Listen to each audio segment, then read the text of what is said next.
Hello, hello, hello, hello. How you doing, buddy? I'm good. How are you? I'm quite fine. Introduce yourself to the lovely people of YouTube's. I'm Adam from Mersey Beers, and I like sci-fi things and ale.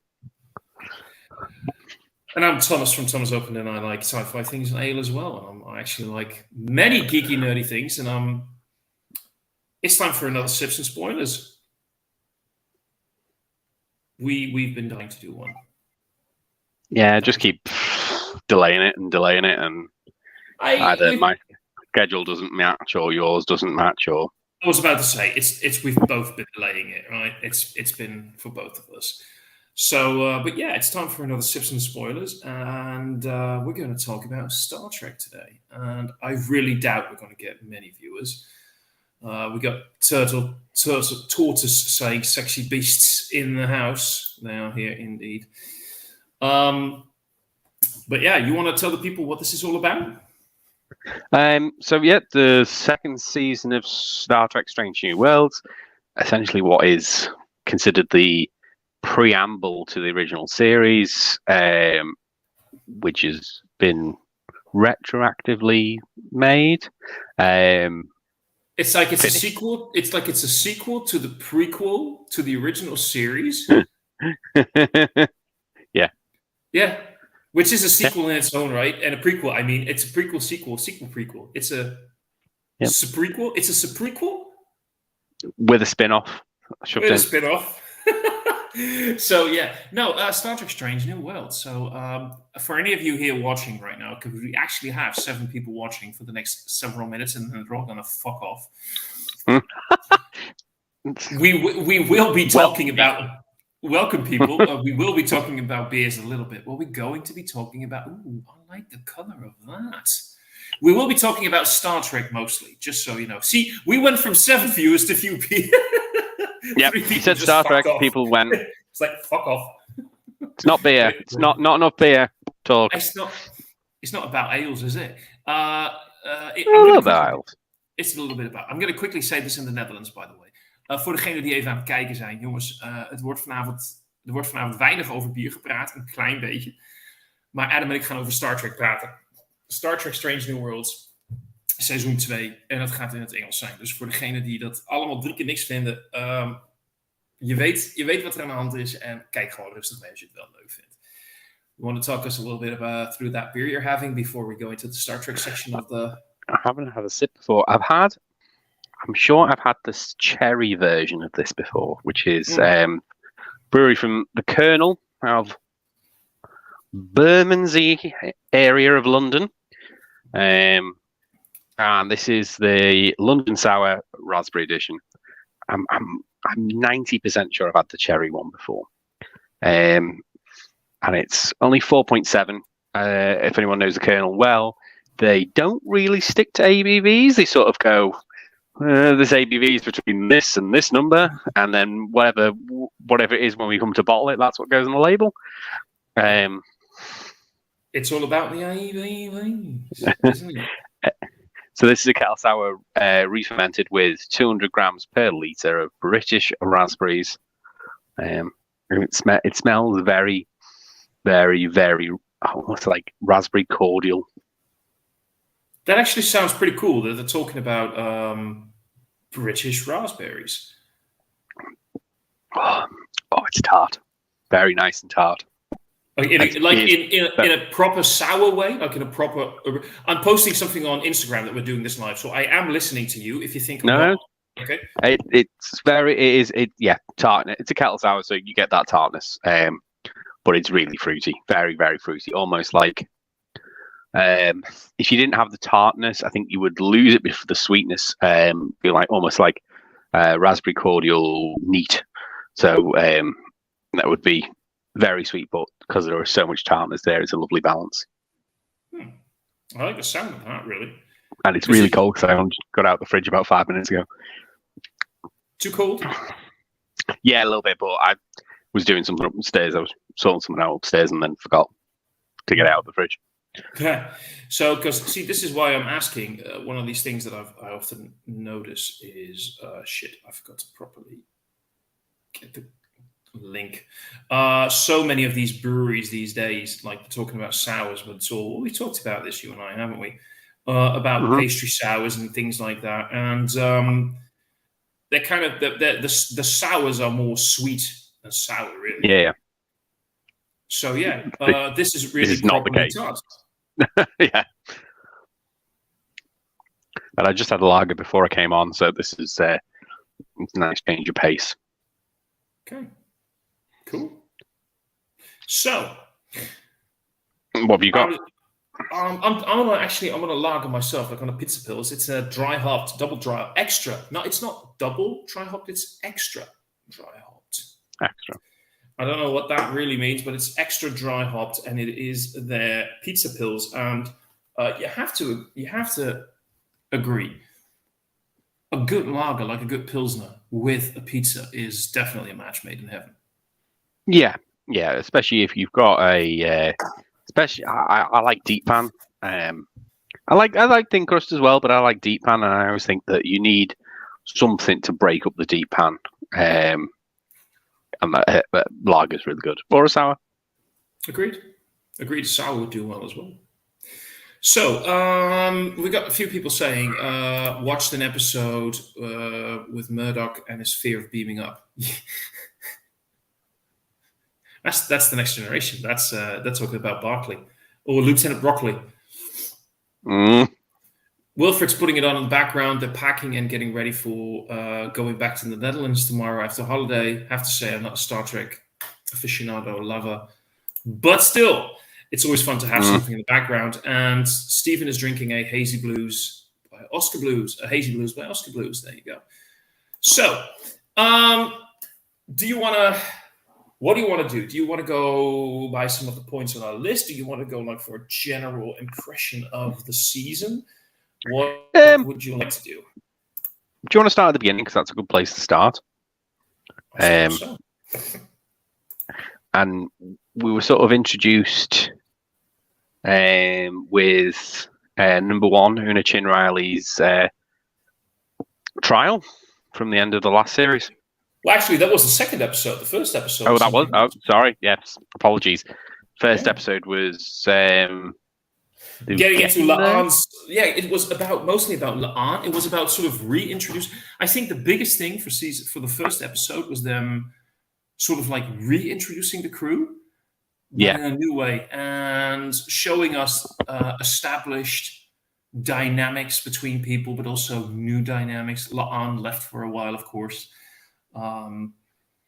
There's this angst between Spock and Christine, which is a big part of the season, and we will get back on that. Nurse Chapel for people who watch the original series. Well, her name was Christine back then, wasn't it? Wasn't she? I know, but they always referred to her as Nurse Chapel. It was only they did, of course. No, this is a genuine question. Was she ever named Christine? Yeah, I think the original series. They full named her. I think she got full named in some episodes, but I don't think they actually said Christine. I think it was always referred to as Nurse Chapel. Okay. Cool. So, we're going to get back to that, but the season sort of reintroduces us and introduces us to the crew again. Everybody gets something to do. Everybody really gets sort of like a spotlight. Mm-hmm.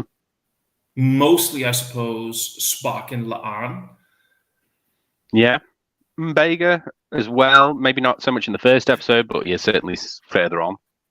Well, actually, when you think about it, they really do dive. They do already put a spotlight on something that's going to be important later on in the season, right? Yeah. The connection between Mbenga and Christine, Nurse Chapel. The PTSD they both suffer from Klingons. I always suffer from Klingons as well. Yeah. Dangerous business.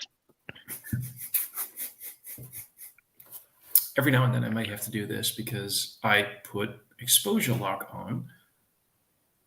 And that means that sometimes things might get a little bit dark. And hopefully... Just finger the phone. There we go. This is a little bit lighter and brighter. Waldo Hazelaar saying Borg. Not this show, thankfully, by the way. No, far too early for the Borg in the general timeline. Although they do time travel, but no. Yeah, but far away. This is very, very sort of non-Borg timey-wimey. We're not going to go do like an episode brief by brief because that would be way No. I was just going to give a general overview. Exactly. General impressions with the first episode for you. I simultaneously loved and simultaneously hated the delay from the cliffhanger from season 1. I do like when they do that, but I also feel internal anger when that happens. Oh, you mean as in the trial? Una, the entire trial and her arrest. Yeah. Well, it's good because it builds suspense, but I also still hate it personally. I get what you mean. Personally, I would have been okay with them if they had dealt with it straight away. I would have been okay with it. I'm also happy they didn't stretch it out over the season. But they couldn't stretch it out over the season because throughout the first trailers, we already saw Una in uniform, giving orders on the bridge, on mission. So we already knew the situation was going to get resolved.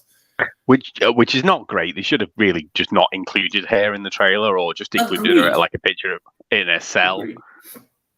Just leave some stuff from the first episode. The first 2 episodes would have been better. I personally actually really enjoyed. I mean, I felt it was okay. I'm not going to compare. Oh, by the way, just between you and me and the people who are watching or will rewatch this and who are actually Star Trek fans. Waldo's, by the way, also saying that he only saw Voyager, which is, in itself a fun show. It actually is a show you can watch by itself, thanks to its setting.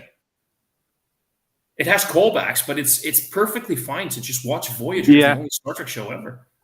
As long as you watch it from the beginning, because otherwise you get very confused with the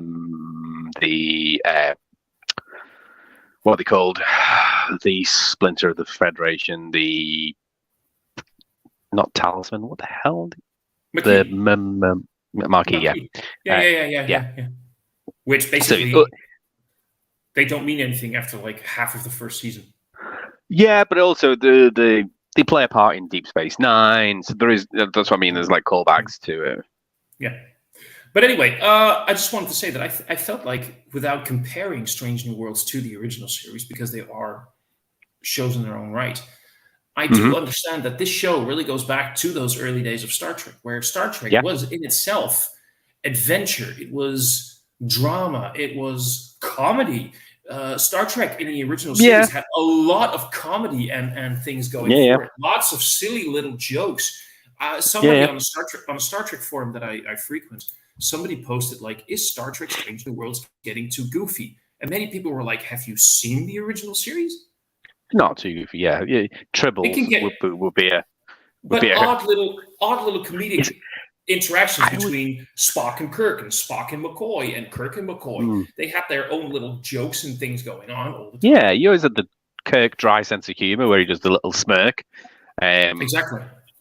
And I always wanted to know whether the Tribbles was always an internal joke with the crew regarding William Shatner's hairpiece. I did wonder whether that was. Having said that, I mean, I know people are a bit divided on Peck's Spock, but I think he was phenomenal in this episode. I think he did great. GBC is saying howdy, Trekkers, howdy, hello, and but I think a lot of people are complaining about Spock, and let's just talk about the Vulcan in the room. This Spock, if you go back to where no man has gone, I mean the Cage, the original pilot, we see a smiling Spock. We see a Spock with a sense of humor. We see a Spock laughing and being amazed about things. And this is a journey from that Spock to the Spock that we see in the first episode of the original series. So for him to explore this humanity, to be a little bit more quippy and a bit more human humor, and a little bit more human-centric and exploring things, and who knows what's going to happen in the next follow if we're going to get more seasons. I think we will. I think that's they're going to, even if they have to truncate the next series so that it literally ends where we know where even Pike knows where it's going to end. But yeah, I thought Ethan Peck as Spock was fun in this episode, and we got some more glimpses into his relationship with Christina, which we're going to dive in later on.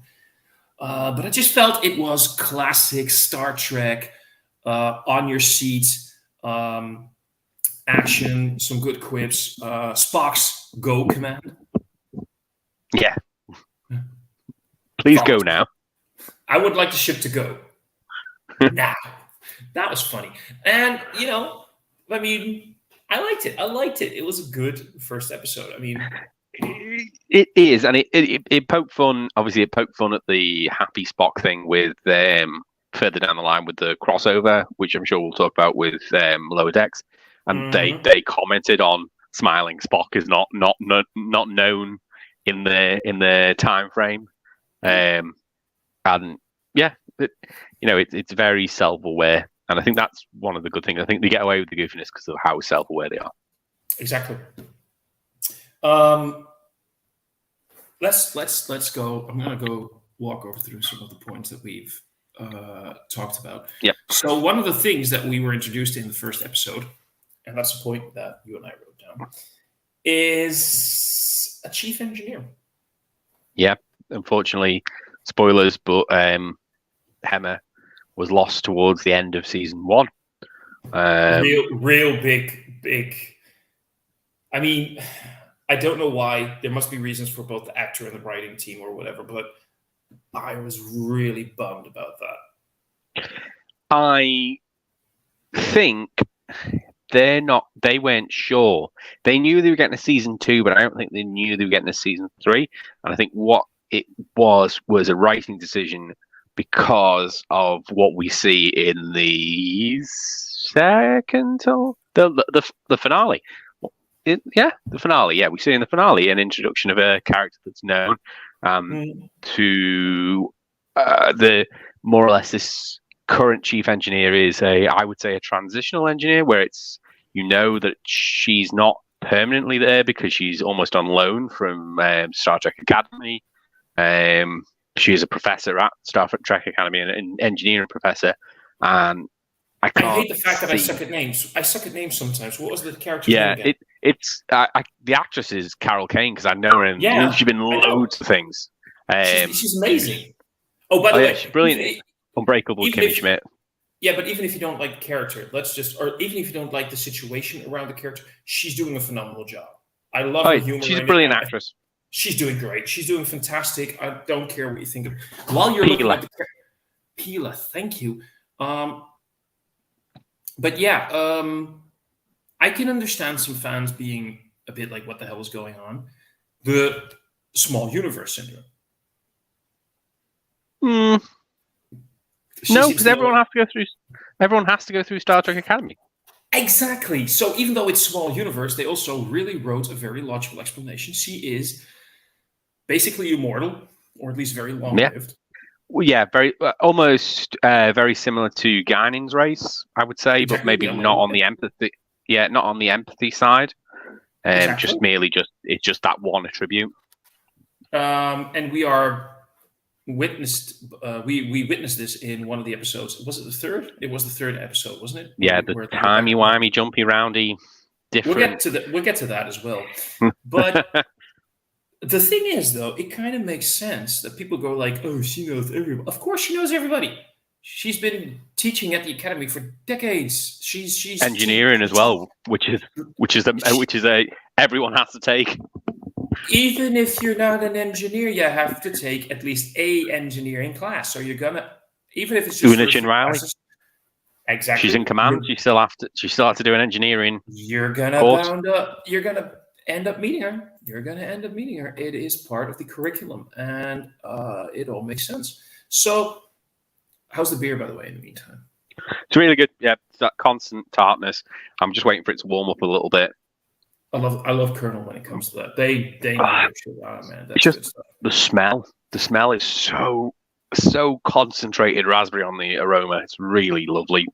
I prefer just to maybe smell it, but yeah, no, I appreciate the tartness. It's really sort of quite humid here in Liverpool today. We've had a bit of rain, but it's still quite humid. It's not cold rain. It's very warm rain, and it's quite warm. British people's houses are generally quite warm because we're not used to warm weather. Same. Even when you haven't got the heating on. Wait, people still have the heat on with the current prices of Some people, yeah. Fucking hell. I know. I had the hob going before, and I was a bit worried about gas. Always am. I always am worried about gas, but that's a different situation. Anyway, but yeah, it's a small. But I will admit, and we can get back to that a little bit later while we talk about the season finale. But there is perhaps a little bit too much small universe syndrome going on in the finale.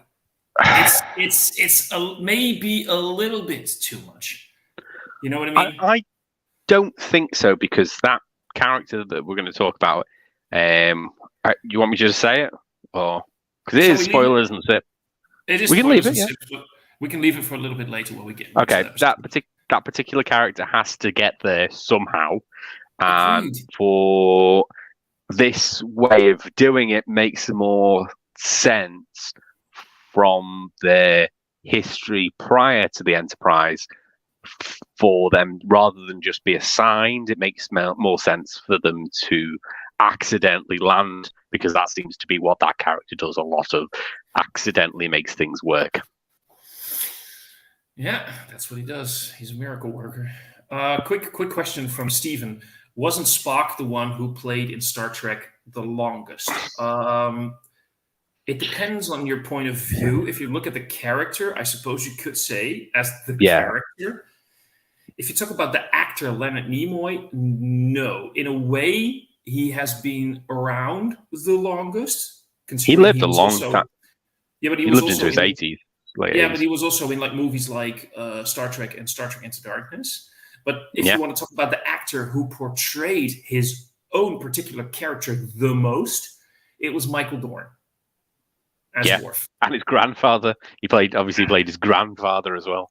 There you go. So if you want to talk about the character who's been around the most, the longest, I suppose you could say Spock, because we've seen him in, of course, many shows, and he's been around the franchise the longest, because he's still in the franchise as a character, but portrayed by several actors. If you're talking about the one actor who played his own particular character the most, in terms of screen time, it's Michael Dorn.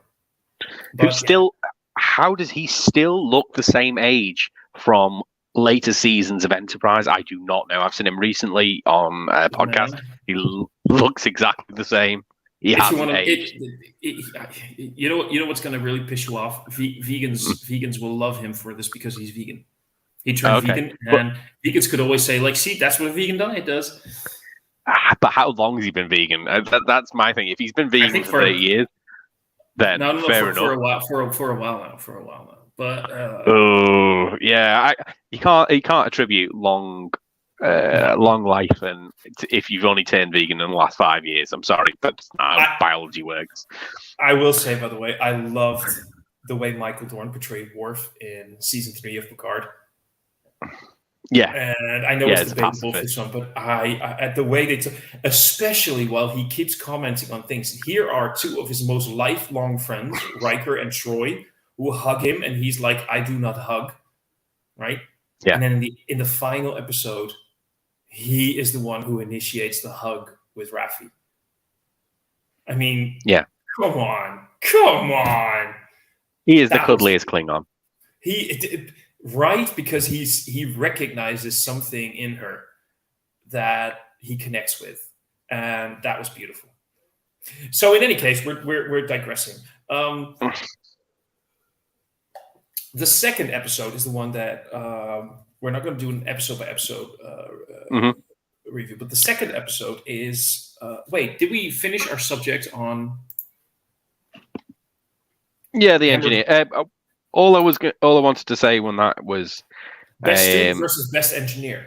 Yeah, Hemmer, and obviously the person that we have talked about, but we've not mentioned his name yet. Let's just fucking go for it. So in the finale, big spoiler, Scotty is it turns up, and she refers to him as her most talented student. But earlier in the season, she refers to Hemmet as her best student. So the reason for that is obviously she says that Scotty nearly failed her class because he obviously is not a linear learner of any kind. He is all over the show. But he is her most talented engineering wise. He's just not academic. I think that's the out now. He's one of the person who is. He's a doer. He's not a thinker. No, mate, you said it brilliantly. There is a difference between the best student, as in know how to learn and to learn from textbooks and from what you're seeing, and then there's the most talented one, the people that just listen at, like, let's face it, Scotty is neurodivergent. He's neurodivergent and like ADHD, ADD as fuck. And he throws the handbook out the window. No. He doesn't, of course, he doesn't throw it out the window because he knows he can use it as a tool to make things work by literally banging it on a fucking warp core. Yeah. You know? But that's what he is. He learns by looking at the damn thing, and he sees things move, and he sees like, oh, that thing moves like that, and it goes like other way over there. And if it does that thing, oh, that means the thingamajig over there. And then he's like, oh, so that's how it works. Key point of that is, as he's introduced, he's cannibalized the satellite to escape Gorn, which no textbook is going to tell you how to do that. That's going to come back in season 3. Okay. That thing's going to come. They didn't show him carrying that thing around with Peanut, discovering him like that and talking about the thing while walking off. That thing is going to be a part of season 3, at least in the first episode, maybe more. I just love Peeler just going, what is that? Sorry. What? Look at the state of that. It's just like, just it just looks like a pile of junk. It's just and him going, oh, my baby, my baby. It's beautiful. I think the wonderful thing here is that this is a keynote for Star Trek in general. Most talented, like Star Trek has always done a thing where they make sure that characters are appreciated for what they are capable of. Yeah. In their own right, in their own merit throughout every show. People are judged by their own individual worth. Not that the worth they should have or the worth that other people think other people shouldn't know. They are judged by, this is who you are. Key in point, I'm just reading a few Star Trek novels right now, a trilogy, and Wesley is a big part of it. Wesley took on a 7-year journey where he needed to learn to be happy in his own right. And even though he had certain skills that were very invaluable to Starfleet as a whole, as an engineer, as a leader, he could definitely be a great leader. He needed to realize that even though those were his skills, that was not necessarily the way he would find his worth as a person, as an individual. And he needed to figure that out on his own, outside of the environment he grew up in. I think that's something that's all the way through this series. With Unish and Riley, they do a very un-Starfleet thing with how they associate her race with being an outlaw. That's something that really goes against most of the United Federation of Planets ethos, and it's hilarious that it's a Vulcan prosecutor. I found that quite amusing in terms of they're the ones that look at things logically and don't really usually have a motive, but in this case definitely had a motive. It was almost Romulan, you might say. Almost. Which the way, brings us... Yeah, sorry. Which also harks back to Picard, and when you think a Vulcan's a Vulcan, when it turns out to be a Romulan. Which is interesting when we talk about courtroom dramas and think about one of the episodes where there was big courtroom drama and it involved a semi-Romulan. But the second episode, we're not going to do it blow by blow. This is just a few episodes that we really want to dive into. Yeah. But yeah, Star Trek, courtroom drama at its best. in the second episode. Yeah. That was one of, I think, not just Strange New Worlds, in only 2 seasons, but Star Trek as a whole, one of its finest episodes. I don't even think it was one of the finest episodes of this series. Just to be controversial, I enjoyed it, but I think it went a bit off the reservation all the way halfway through, and it got a bit saccharine in its I love Starfleet kind of deal. Yeah, okay, got a bit preachy. That's true. I will give you that one. And I think you look at other episodes like the finale or the crossover, or even the first half of this episode that wasn't in the courtroom, where Pike's going to a planet that really doesn't like people who breathe oxygen.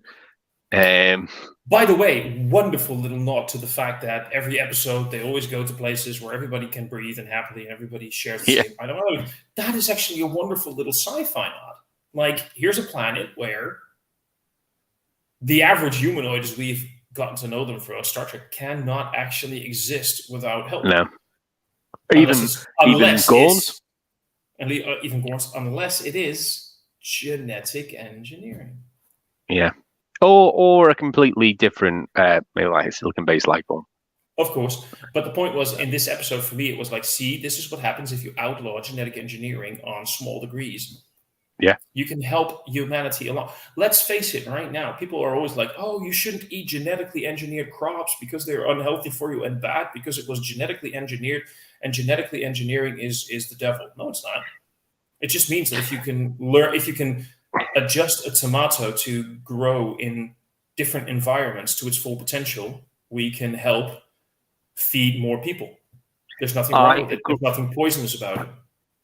I agree, and the same argument can be put forward to socialism, and the same thing can go against socialism, is that people are fallible, companies are corrupt, and obviously genetic engineering put in the hands of the average company who rates profit above progression and people's health is not going to end in a good situation.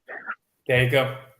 You hit the hammer on the nail, and that's the point of the entire episode: the pros and cons, and when is something a weapon, when isn't it a weapon? It can anything. At the end of the day, I mean, if you look at prison life, like anything can become what's it called again? The stabby thing that they use. Shiv. A shiv. Everything can become a shiv if you're clever enough, right? Anything can become a weapon if you know what you're doing. It just depends on the It just depends on the morality. I think you've reminded me of something. One other thing, it's a very British thing. It's a very British thing where it's disgusting, but it's a weapon that you would never think is a weapon, and it involves. I know. It's a credit card, and it's the Cheshire the what's it called But anyway, I wanted to say, just to get a pop culture reference in, do I remind you of the Babe? Millwall brick. Sorry, there we go. Oh, that was something else. I just wanted to put a pop culture reference. Don't you know the pop culture reference? Do I remind you of the Babe? Have you never seen Labyrinth? Have you never seen Labyrinth? I have, but not for a long, long time. Oh my fucking Lord. Anyway, the brick thing. What's the brick thing? So Millwall brick, which is a improvised weapon using a manipulated newspaper and your own urine, and basically you make the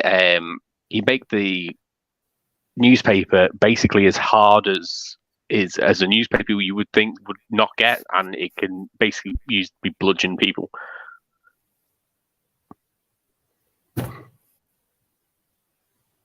You're taking the piss. Yeah, no, and it comes from Millwall fans.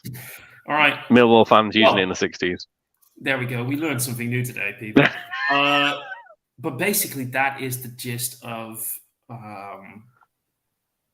Basically, that's the gist of the second episode, and at the end of the day, they realize that Una needs to be judged on her own merit.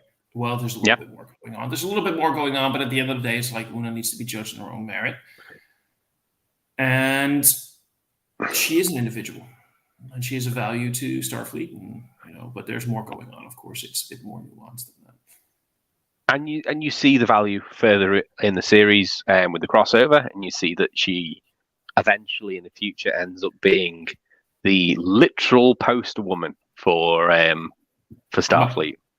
I'm a pinup girl. We're going to get to that because there is one more episode. There's a few episodes we don't need to discuss, but there is one episode I would like to discuss, and which is, oddly enough, the third episode. And I think after that, we can basically go to the crossover because there's things happening in between, but we're talking about the major points. The big thing that we're time travel again and again and again, tomorrow and tomorrow and tomorrow, but it's time travel again. I understand that, but I approve of it was a tool. That episode was a tool, and it was used very well. Whether you like the episode or not, it was. But I liked the episode. That's the point. I like the episode, but it's interesting that we have to go to time travel again. That's I get it, but there is only one way you would see Khan now before the original series, and that would be time travel, with him being in suspended animation until Space Seed. So the big premise here is, of course, who are you and why are you on my bridge? Here he is again, and he's in this episode. He's actually the captain of the Enterprise, ladies and gentlemen, James T. Kirk. Yeah, but not the Enterprise that you know. They actually changed a few things on the bridge layout or the bridge details. They changed a few little things, but it is the Enterprise, of course. Time has changed. Beautiful, wonderful nod to, Star Trek Voyager and the temporal, what were they called again? The TCI. Temporal Commission. Temporal Commission Agent, TCA, Temporal Commission Agency. What was it? Yeah, anyway, I wrote it down. Hang on. They were a part of Starfleet. They are a part of Starfleet, but we get to see... They are and forever will be a part of Starfleet. I think that's their mantra. And... They will be. And a wonderful little nod to Star Trek Enterprise, where we see the same Temporal Commission, and we see the same, they don't call it LCRS, LCARS, but they call it TCARS, but we see the same layout of the holographic display as they used on Star Trek Enterprise to display the holographic thing. But anyway, so wonderful little nods to that. And we get to see, as is the Star Trek trope, how are our future heroes or our heroes from the future going to deal with contemporary,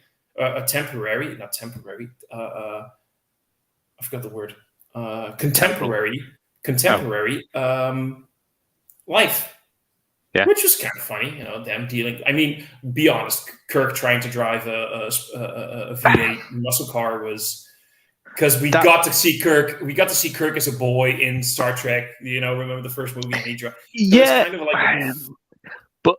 Because he wouldn't have a step. That was in that timeline. Obviously, he lost his father, so he had a stepfather who had a car. And obviously, in this timeline, he didn't lose his father. We assume. We assume, yeah. No, well, in the original series, I think that he talks about his father. He hasn't lost him yet, or there was no. He was there when he grew up. There was no Federation in this timeline. Remember, in this timeline, it's the. That's a good point. Yeah. So we don't know how things split up. So there is a chance he lost his father. There's a chance. So we don't know for sure. But considering he did join the United Earth Starfleet, like the Houston, we can sort of assume that because he felt the urge to go into service by himself, not be blah, blah, blah. So we can sort of assume that that basically his father was with him, so there was no stepfather, so there was no V8 car for him to learn into as a boy. But it was mostly a very sorry, you wanted to say? I was just going to say that was the least important part of the whole episode. Agreed.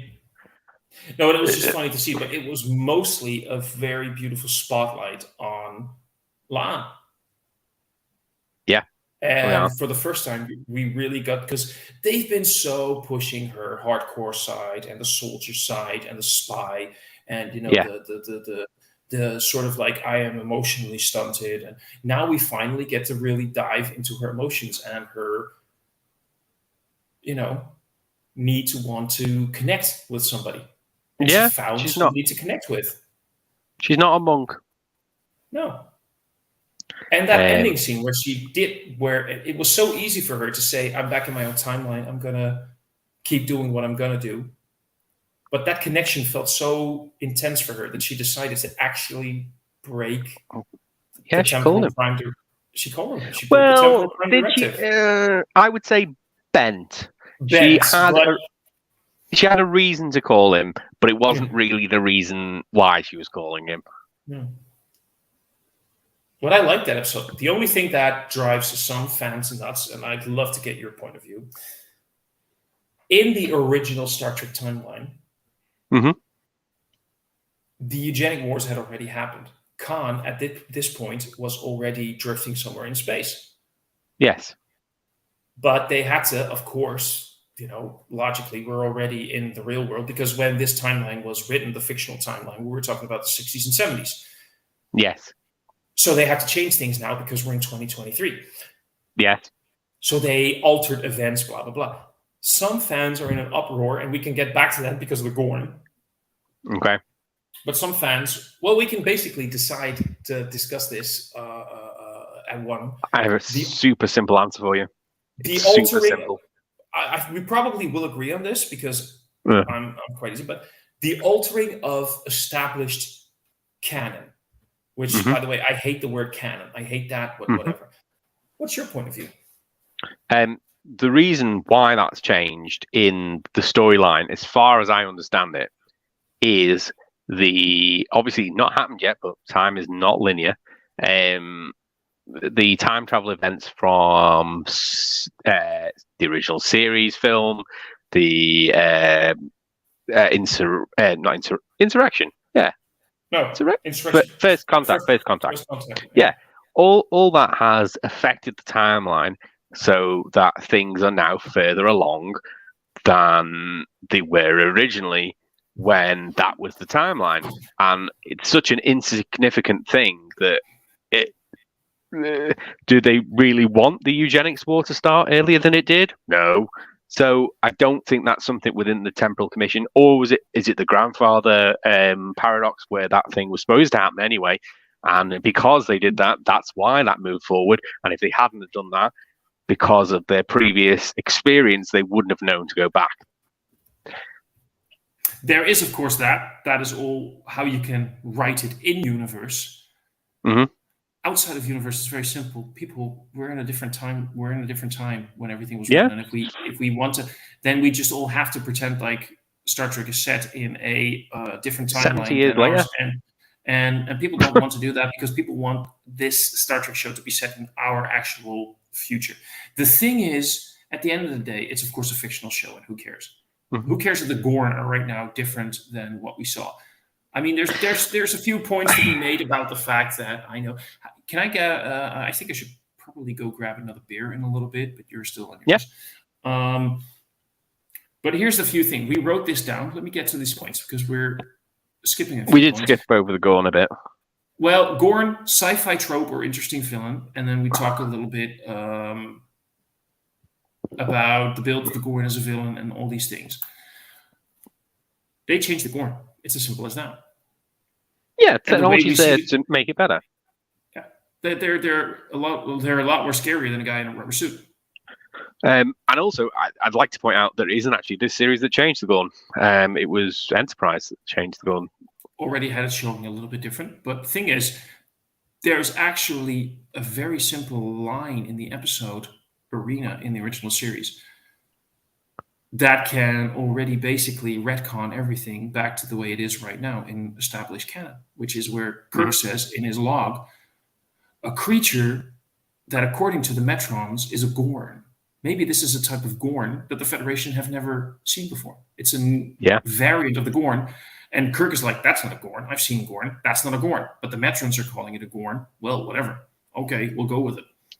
Yeah, there could There you be go. many There different you go. subspecies. Many different There you go. And subspecies of Gorn. yeah. And we've never seen or heard about the Gorn afterwards in Star Trek, except for maybe one or two lines. Yeah, Star Trek Enterprise. Star Trek Enterprise, of course. I know what you mean, but that was Yeah, in a way. If you look at that CGI version, you could sort of see it belonging to the same kind of species yeah. in a way. So But it's Star along Trek, the same lines. yeah, but in Strange New Worlds really established a completely different species.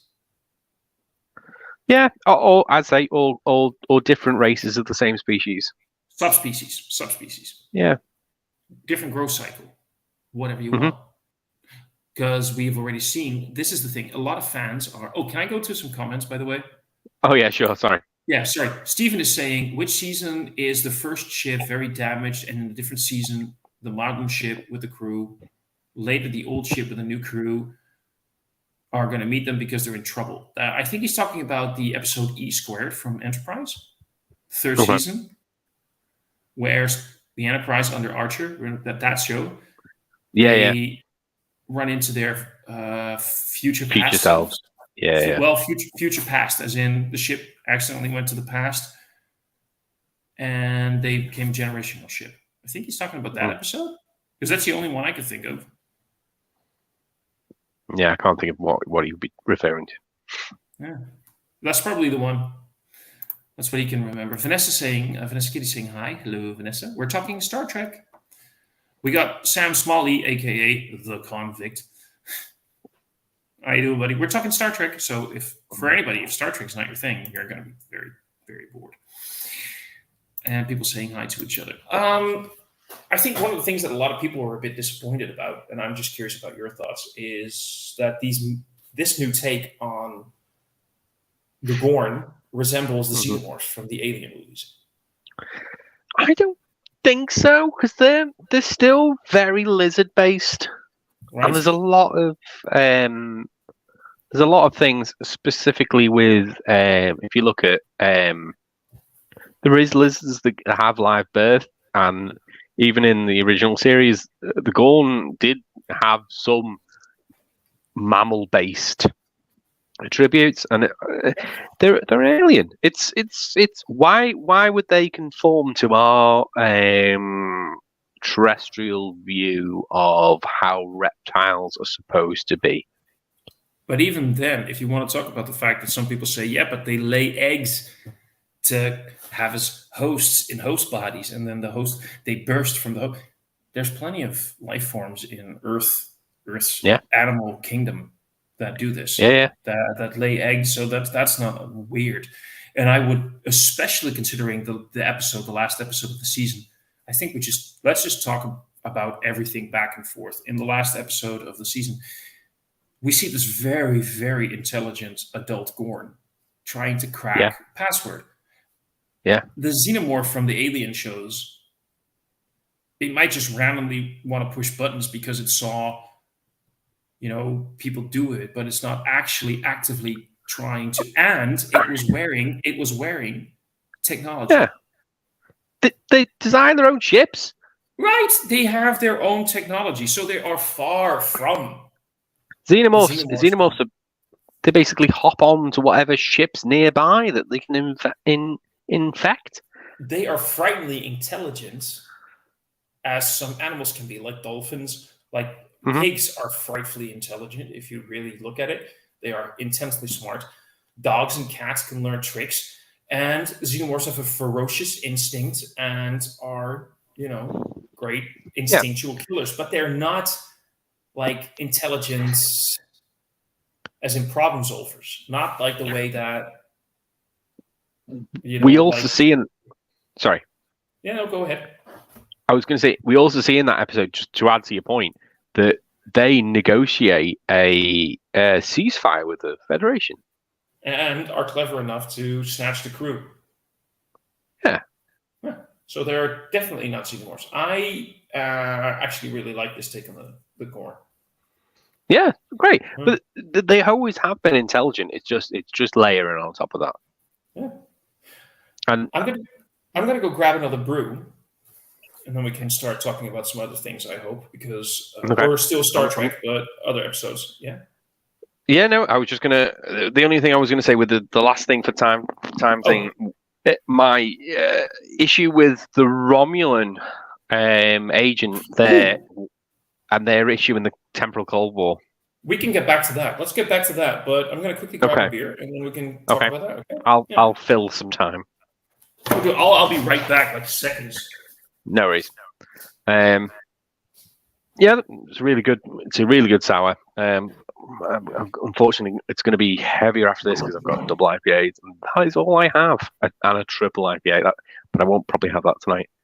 But yeah, no, I seem to have drank all my sours, and all I'm left with is double IPAs and imperial stouts in the house, which is not a terrible thing. Oh, I'm pulling rocks. Is that another crack brewery? No, it's Rock City Brewing. It's Dutch. It's a double dry hop New England pale ale. Okay. And I'm going to use some dirty glassware. I'm going to use the same glass I just did. Oh, filthy man.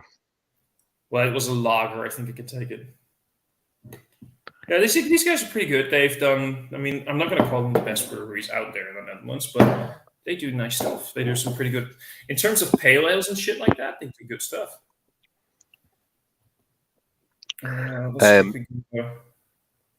But yeah, as I was saying, yeah, Romulans. Because if you remember, going back to Enterprise, where Archer is introduced to the Temporal Cold War by a temporal agent. Yeah, they discuss the 7 factions. I believe it's 7, if I'm remembering correctly. The 7 something factions. Something like that. And they don't say who is with who, and it's inferred that all the way through people change sides, and you can definitely see Romulans being one of those people, one of those species that will often change sides, as we've seen Romulans sort of break and make and break deals like no tomorrow. Well, if you ever have some money left, there's a few novels, if you can still find them, that really go into the Temporal Cold War and talk a little about the factions, including the Romulans. So I suppose it is possible that, I think it really depends right now on which era in that Cold War did that Romulan agent come from. And I don't really recall ever mentioning that. I don't think it was Romulan from like the Enterprise or the original series era. No. Or even the Next Generation era. If it is a faction from the it would probably something late 25th, like 26th century. And I think the Romulans, according to the Star Trek novels, which of course are not canon, at some point, that hasn't been the case since Disney took over, but before Disney took over, the Star Wars novels and comics and games, they were all canon. They were all part of, it all was interconnected. And when Disney bought it, they said that we're going to fuck that over. We're going to throw that out. We're going to establish a new canon. Star Trek's never been that case, though, has it? With the Shadowverse. No, Star Trek, there were so many different iterations and things happening in novels, but there was something called the Trek Lit universe, which it started in the early 2000s, like in 2001. And it was basically, literally, they destroyed that with the universes being annihilated in the novels, because the writers learned about Star Trek Picard and they were like, this is not compatible with everything that we made. This is not compatible with everything that we created. And they were like, we can do two things. We can sort of say we're doing separate universes, or we're just going to annihilate it and we're going to stop it. They decided the latter. But in that, several species, several races and unions throughout Star Trek have something like the Temporal Commission, like temporal time agencies, like the DTI.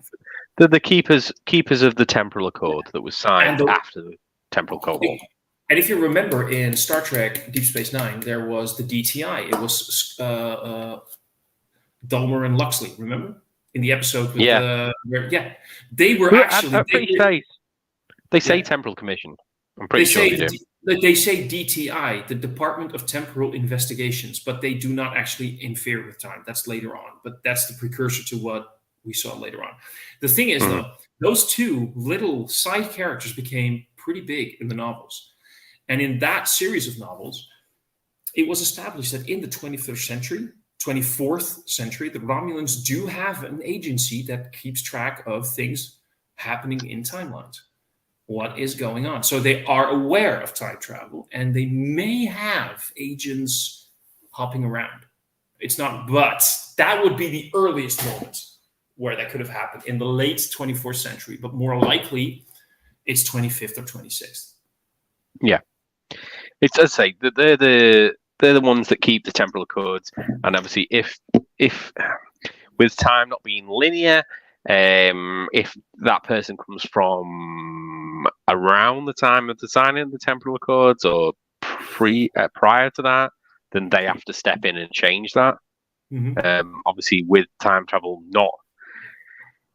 timelines not being linear, you can't, as you see in harping back to Marvel, you see with the Loki series with them having to remove branches of timelines because time diverts.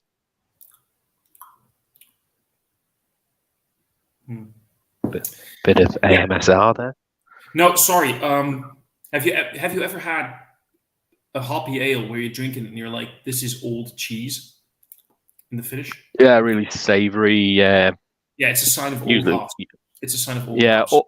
Or you can get it with West Coast sometimes. Not old hops. This ain't a West Coast. But anyway, so yes, they talk about that in the Star Trek novels where literally a sort of network throughout time was created, where after the establishing of that network, anybody trying to travel through time, backwards in time, is caught. And that's why it's most likely that this Romulan is probably from around like the early 25th century. But anyway, yeah, it was a bit of a thing, suddenly seeing Romulan time agents. Well, we never heard of that, but... And obviously that feeds into something we discussed beforehand, and that we wanted to mention about the Will Wheaton's theory within this episode, where he harks back to the Space Seed, which is when we first see Khan Noonien Singh, and he, in his podcast, and I think then he wrote about it afterwards, he states that Kirk's fondness for La'an that we see throughout now the remaining of the series, and the speech that she has when they meet up again in the musical episode, in the penultimate episode of the series. But they meet up in between as well. Yeah, no, but it's her speech within the musical episode where she talks about how she reveals to him about the timeline in that third episode, and that's when she does break the rules put in by the Temporal Commission, but that then could be said to affect his motivations within Space Seed, the original series, where we first see quite an amenable Kirk to Khan, who is basically someone's committed genocide. He should know by then. Basically, according to what we know about established history in Star Trek, by now, afterwards, retroactively, as they like to say, which I think is a fun word. When we originally see the episode Space Seed, it's like they don't really know who Khan is, and they have to dig deep into archives and figure out who is this person, this mysterious Khan, and they have to read up on him. Yeah. While later on, it's kind of established that basically everybody and their grandmother knows in the 23rd and 21st century who the abomination of Khan Noonien Singh is. Is that not exacerbated by Wrath of Khan? A little bit, which, by the way, is one of the reasons why I think The Wrath of Khan, contrary to popular belief, is not the best Star Trek movie ever. Ooh, I don't like the ending. But not even the ending. It's not Star Trek. It's an action movie in space. It's a blow by blow, book by book action movie in space. There is nothing original or Star Trek about it, just like First Contact. First Contact is one of the most exhilarating Star Trek movies, but it's not a Star Trek movie. It's I just really an like action movie. Undiscovered Country. I know people Thank hate it, but you.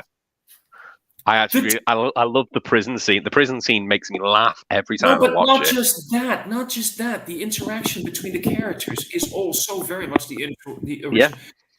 My two favorite Star Trek movies that are actually really Star Trek movies are The Motion Picture and The Undiscovered Country. I really hate the motion picture. I really I- don't like it. I love it, It's but so preachy, unbelievably preachy. But if you get to the core, it is a Star Trek movie. That's what I'm saying. You've got to get past a lot of preachiness. I know, but I agree that. But we thankfully agreed that The Undiscovered Country is phenomenal. Even though it is highly flawed, I will say it has many flaws. Oh yeah, anything with Kirk's highly flawed. But it feels like. Oh, I have to get back to that. Yeah, I'll get back to that. I might have to mute my audio in a couple of minutes to do something. Yeah, sure. Okay.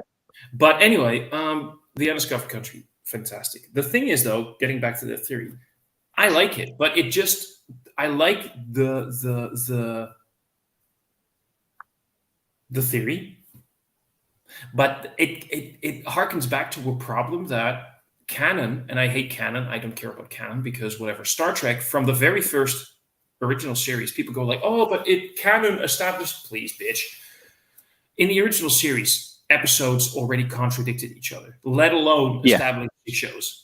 Things that came afterwards. Following shows, not establishing shows. So the fact that things like the Wrath of Khan and any comment on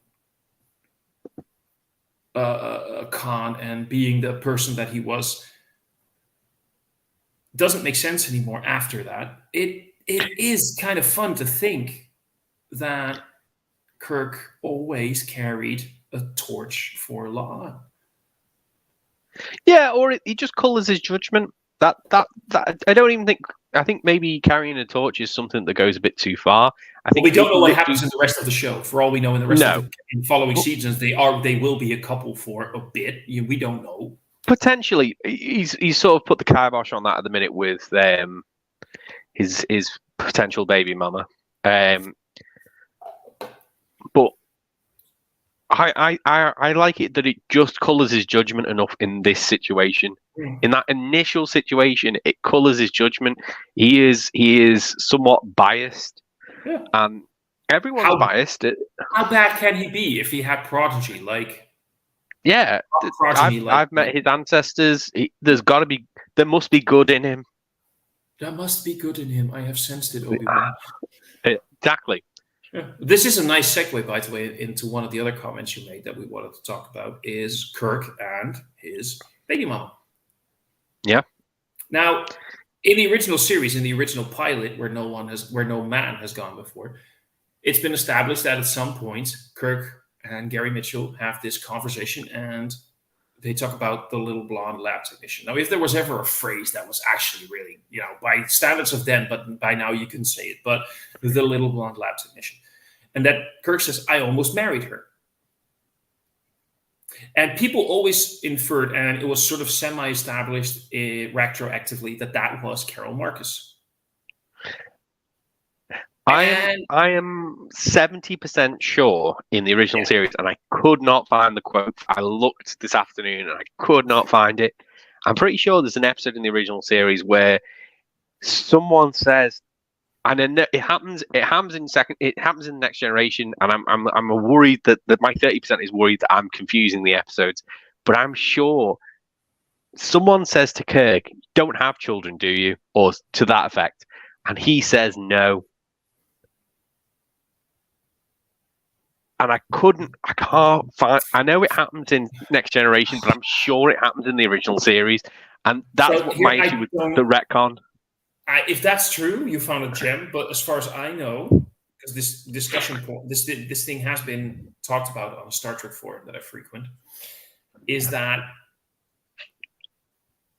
retroactively speaking, Kirk was always aware that he had a son, and Yes. Carol made it very clear because Retroactively from Wrath of Khan, yeah.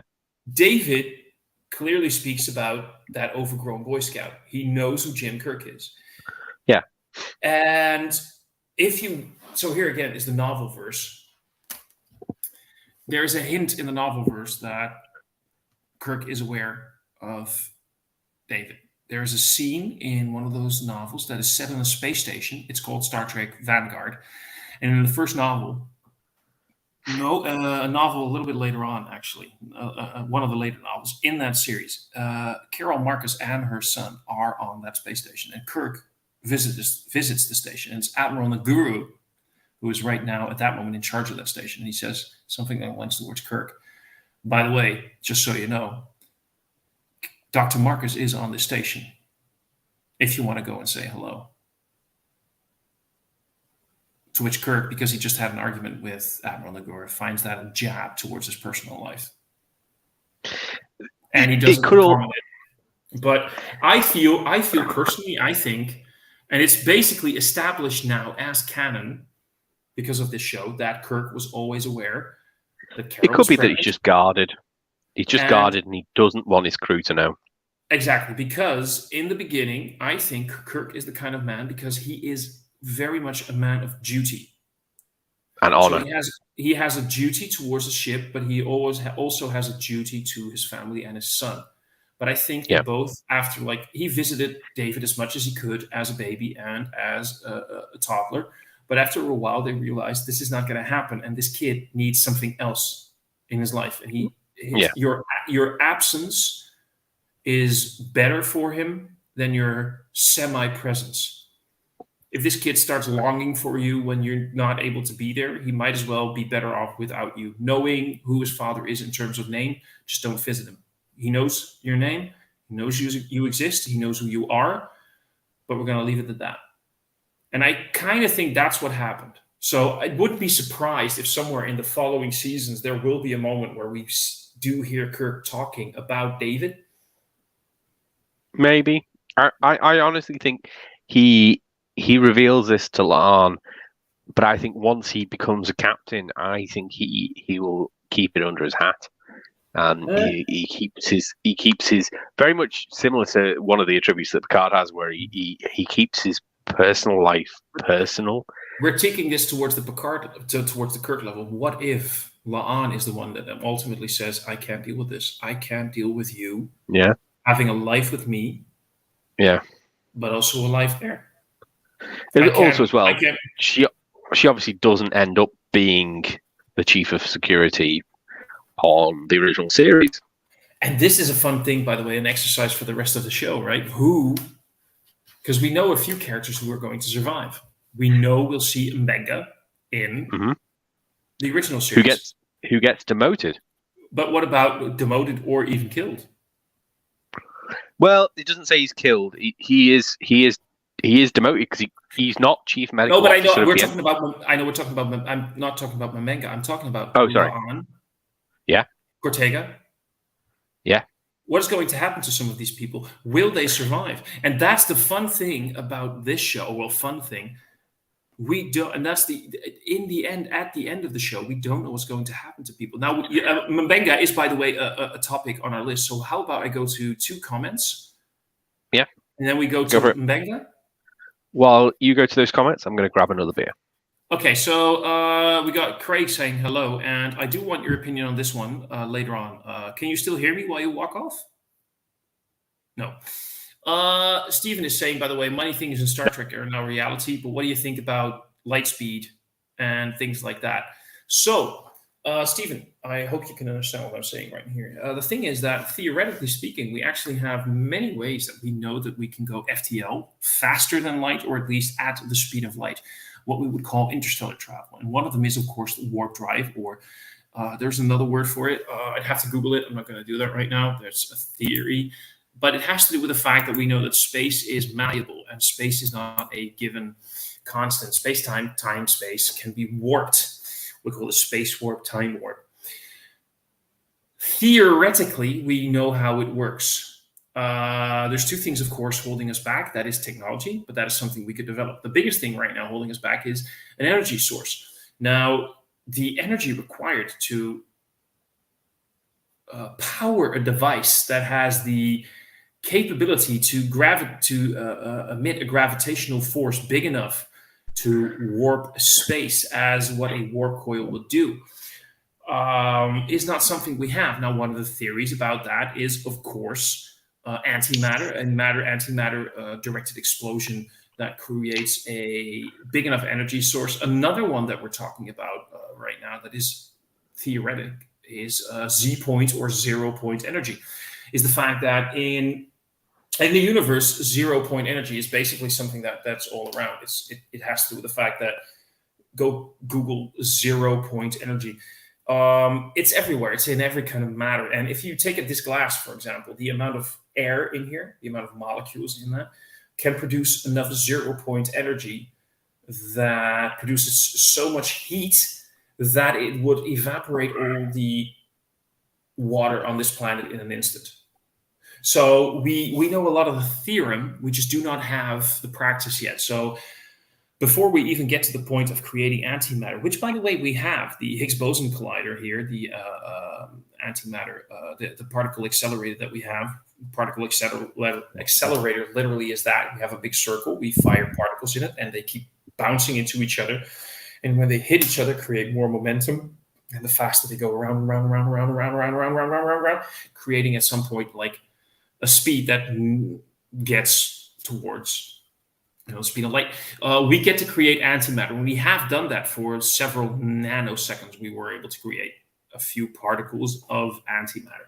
But they were highly unstable and they basically disappeared straight away. This is something that's probably going to take centuries at least. It's nice to theorize about the fact that it could take decades, but we're taking a few leaps too fast. We're trying to run before we walk. And while we are in the process of trying to create antimatter, we are still trying to learn how to create nuclear fusion, not fission, which we have. I mean, everybody's seen Oppenheimer by now. I still haven't, by the way. Nuclear fission, it's supposed to be spectacular, by the way. A very good movie. Nuclear fission is something we can do. Nuclear fusion is actually something that creates basically zero byproduct, like hydrogen, and creates clean energy. That is something that we really do need. So cold we need to focus still as well. Cold fusion with liquid nitrogen. If we get cold fusion right now, like tomorrow, within 5 years, we will have the engines that can actually bring us quicker to Mars. Not a journey that would take months, but something that would take a few weeks. We could actually start exploring our own solar system, because do be aware of the fact that even if tomorrow we would invent an engine, a propulsion system, so to say, that could bring us to an FTL, faster than light, or at least the speed of light, something, even if it could create an artificial... Can't do FTL. Not in the way that we understand physics at this time. Well, we can actually, but that's something, things like an Einstein-Rosenberg bridge, or things like the space warp, and things like that do create loopholes around that. But that's all theoretical still. But even if we go at the speed of light, the nearest solar system is 4 I meant humans. We even if we had the engine, we would be smushed. No, but that's something that warping us. You're talking about acceleration at something that we consider normal acceleration. When we start thinking about warp space, time warp, it doesn't involve acceleration as we know it. No. So that's what I'm saying. It's all theoretical. But when you create something with a time warp, the time dilution effect and everything, it creates non-linear acceleration. So the boost on the human system would be different. You're shortening the distance that you want to go to, and you're increasing the distance between you and the object that you're leaving. So there's no actual acceleration involved, as you would think, like suddenly going to speed of light. You could still travel at it. It alters space-time. Okay, I'm not going to comment on stuff that I'm not very familiar with. Sorry, I'm babbling. But anyway, even if you could travel at the speed of light, the nearest solar system, Alpha Centauri, is 4-point-something light years away. So if you could leave right now from Earth with a ship that goes at the speed of light, 300 odd kilometers per second, it's going to take you 4-point-something years to get there. So that's the closest solar system that we know of, and as far as we know, there are no habitable planets there. We haven't found what's the word again? Goldilocks. We haven't found Goldilocks. We haven't found Goldilocks in Alpha Centauri. The Goldilocks that we found, the planets that are in the no visible sentient life. No, but I'm not talking about sentient life. I'm talking about planets that are in the habitable zone of their particular stars that would be habitable, most likely for human condition. Goldilocks. They're not around within that time. Thing that they're more than 20, 30 light years away. Easy, maybe even further.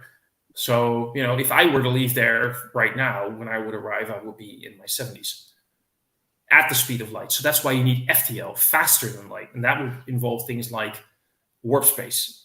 It would involve Einstein-Rosenberg bridges. It would involve, going towards deeper into the fundamentals of what the universe has in terms of the underlying thingamajigs, wibbly wobbly, timey wimey. Basically, just accelerating with a huge force of poof, to the speed of light, which, by the way, as you would say, would need something like Star Trek has the inertial dampeners and things like that. Yeah, like traditional forced acceleration. Yeah, that would be a thing. But yeah, there you go. So, I just went on a tangent there about some shit, didn't I? I went off halfway through to get beer, which is a double IPA. It's Vex.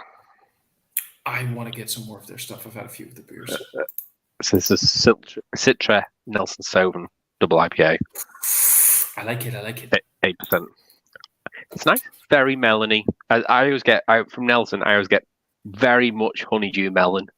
You get that, yeah. That was sort of like, well, it's not Nelson Sauvin like it's Nelson Sauvin like in Sauvignon Blanc. It gets that sort of I'm not French. White grape, no, but like white grape, white fruit, that sort of dryish hibiscus or something like that thing. I just get honeydew melon. That's all I ever get from Nelson. I'm not a massive fan of honeydew melon, so I can take it or leave it. I didn't check this properly, by the way. This one has Citra, Strata, and HBC 586. I do like Strata. I think that's the one that Polly's has just done a single hop of HBC 586. I think, or 638. I can't remember. I can never follow the numbers until they give them a name. Same. Hey, would you mind introducing the next point that we're going to talk about? I can still hear you, but I'm going to mute myself. Yeah, sure. Listen to the voice because I got some voice messages that I need to go. Yeah, sure. So we talked about the Wheaton theory. One of the, and we talked about David Marcus. We've already done that, right? We spoke about it earlier, but the Menger situation, which is, we have talked about it in other bits that obviously he eventually becomes demoted. As far as we can work out, he appears in one episode of the original series. He's obviously a season regular within Strange New Worlds. There's a lot of storylines he's involved in, more or less all the storylines, I would say, in this series, dealing with his participation within the Starfleet Klingon War. He obviously, in one of the flashbacks where they deal with a former prisoner of war of the Klingon Empire, they talk about how his medical expertise developed essentially a performance-enhancing war drug, I would say. Which is, by the way, a very interesting nod. And I think this went over a lot of people's heads. but this is something that a lot of governments are looking. I'm not a conspiracy theorist, dude, but like a No, lot of militaries are looking into performance-enhancing drugs to keep their Yeah. soldiers going longer, make them more aggressive, pump adrenaline and things like that. And it's not a magic drug that does what we saw there in Star Trek, where suddenly somebody who has no fighting prowess suddenly can take on several Klingons. But I wouldn't say that. I don't agree that they have no fighting prowess. I think everyone, even the medical corps, get basic hand-to-hand combat, and you see them train specifically after the war, and I imagine they train during the war with their hand-to-hand combat, and I think the drugs give them a edge in terms of reflexes. But that's an interesting point, because nobody's going to perception. be led on the battlefield without any kind of sort of combat. Exactly. Yeah. Whether you're a medic or not. I need to respond to this message that I just listened to. So if I can get back to you in like less than a minute, like about a minute, is that okay? Sure. I'll just carry on, and then are you still listening or are you not? I won't be listening for a minute because I have to take my headphones off because I have to focus on something. Okay. Is that okay? Because this is kind of that's fine. I'll go on, and then I'll round up when you're back. Good, because this is kind of semi-urgent. Okay. Okay. No worries. Awesome, bro. He develops this technology which is known to be banned, and he in fact says that in the he says that in the episode that it's a banned substance, but they refer to him as him being one of the developers, and that is an issue. Obviously, he is not a military man as such. Starfleet is not really a military. It's not designed to be a military organization. It's for exploration and peace. So essentially, like the Peace Corps. But obviously, you have to go to war sometimes. And in this episode, that's what happens. And they show a lot of what could be classed as PTSD, with his feelings towards a former general within the Klingon Empire who committed some horrific acts, of what he was present when that happened to a point. And it seems to take a toll both on him and Nurse Chapel, but more specifically him, with when he went behind enemy lines. We've seen similar things within DS9 with Bashir. I think Thomas will probably talk about this. The books actually go into further more detail with him working for the clandestine part of Starfleet. But yeah, no. Eventually, Mbenga does appear in the original series. He is literally like a throwaway one-episode character, and he is just a medical officer.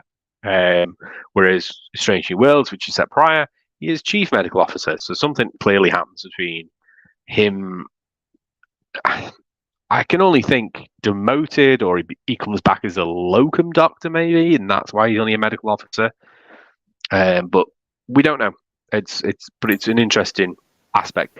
I was just saying about Mbenga obviously developing that, going behind enemy lines, something we've seen similarly with Bashir for Section 31.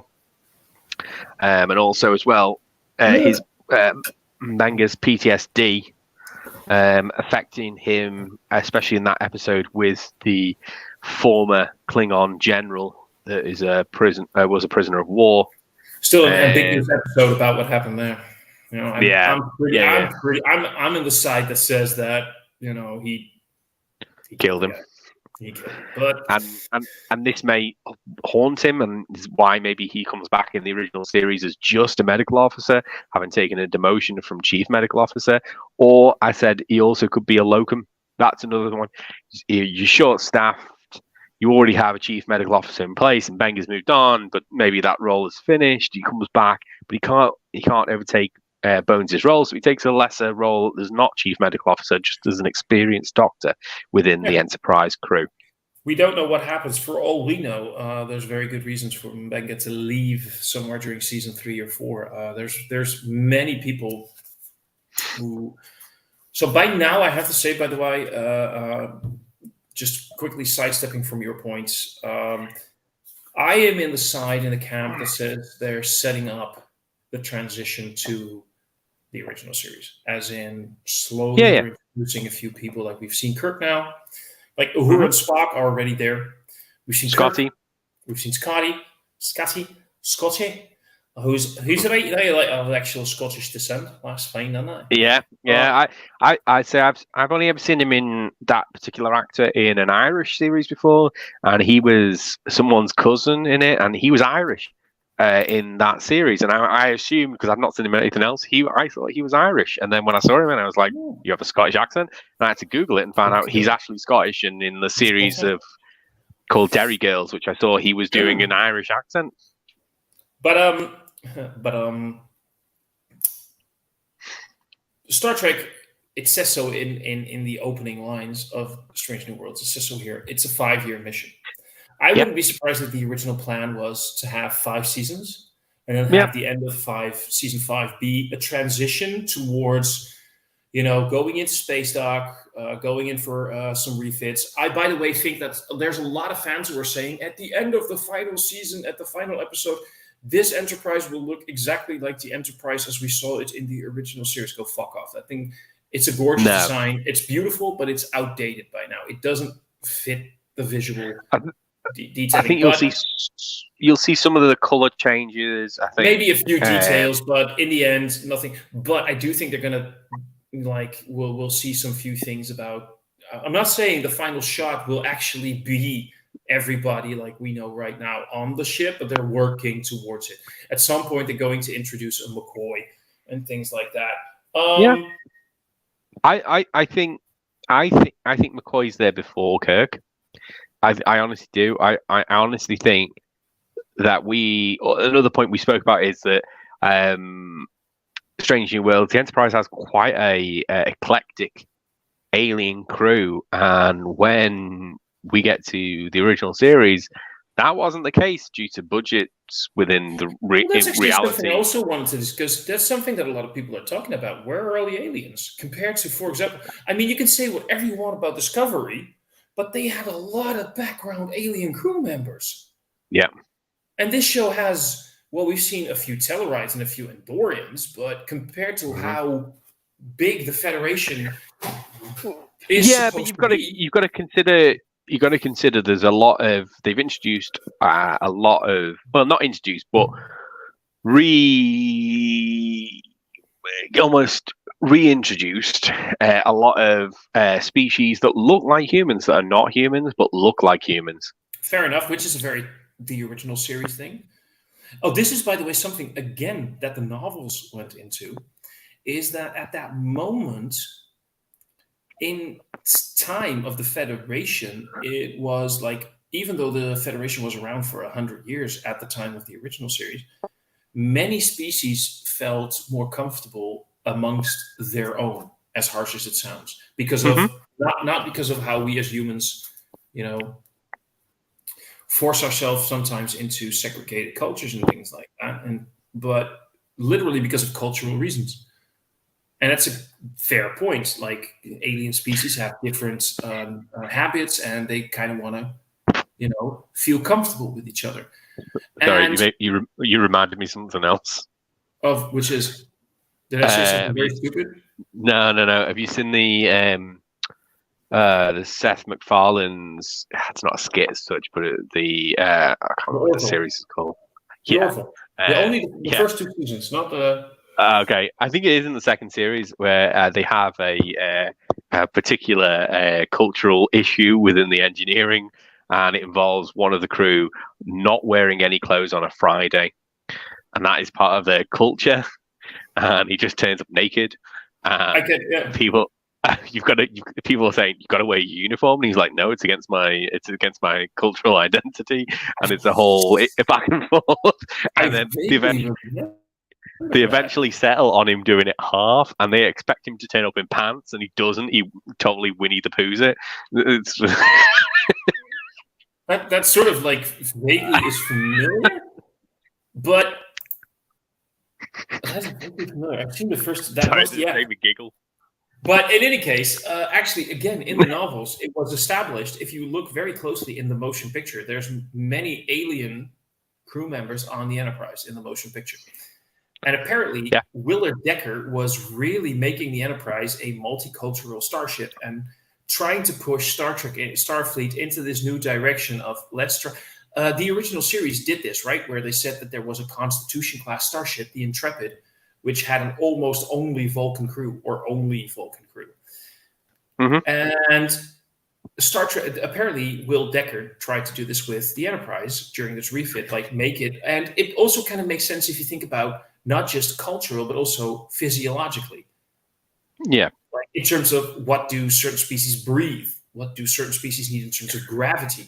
Some species might need like a 0.2 gravity when it comes to Earth. Others might need like a 5. Yeah. Well, they gravity. talk about that. So, You talk about that in this series with Vulcans and their particular strong sense of smell. for example, things like that. So it's quite interesting, of course, that this show may actually try to lean in on that and have. We've seen a few Tellarites, we've seen a few Vulcans, but for example, go to Star Trek Discovery. If you look at some of the wonderful aliens we saw in the background, there's one or two that have basically heads that we would hardly identify as head in terms of humanoid. What's it called? Saurian amongst them. Linus, remember? Yeah. Things like that. Keeps getting lost.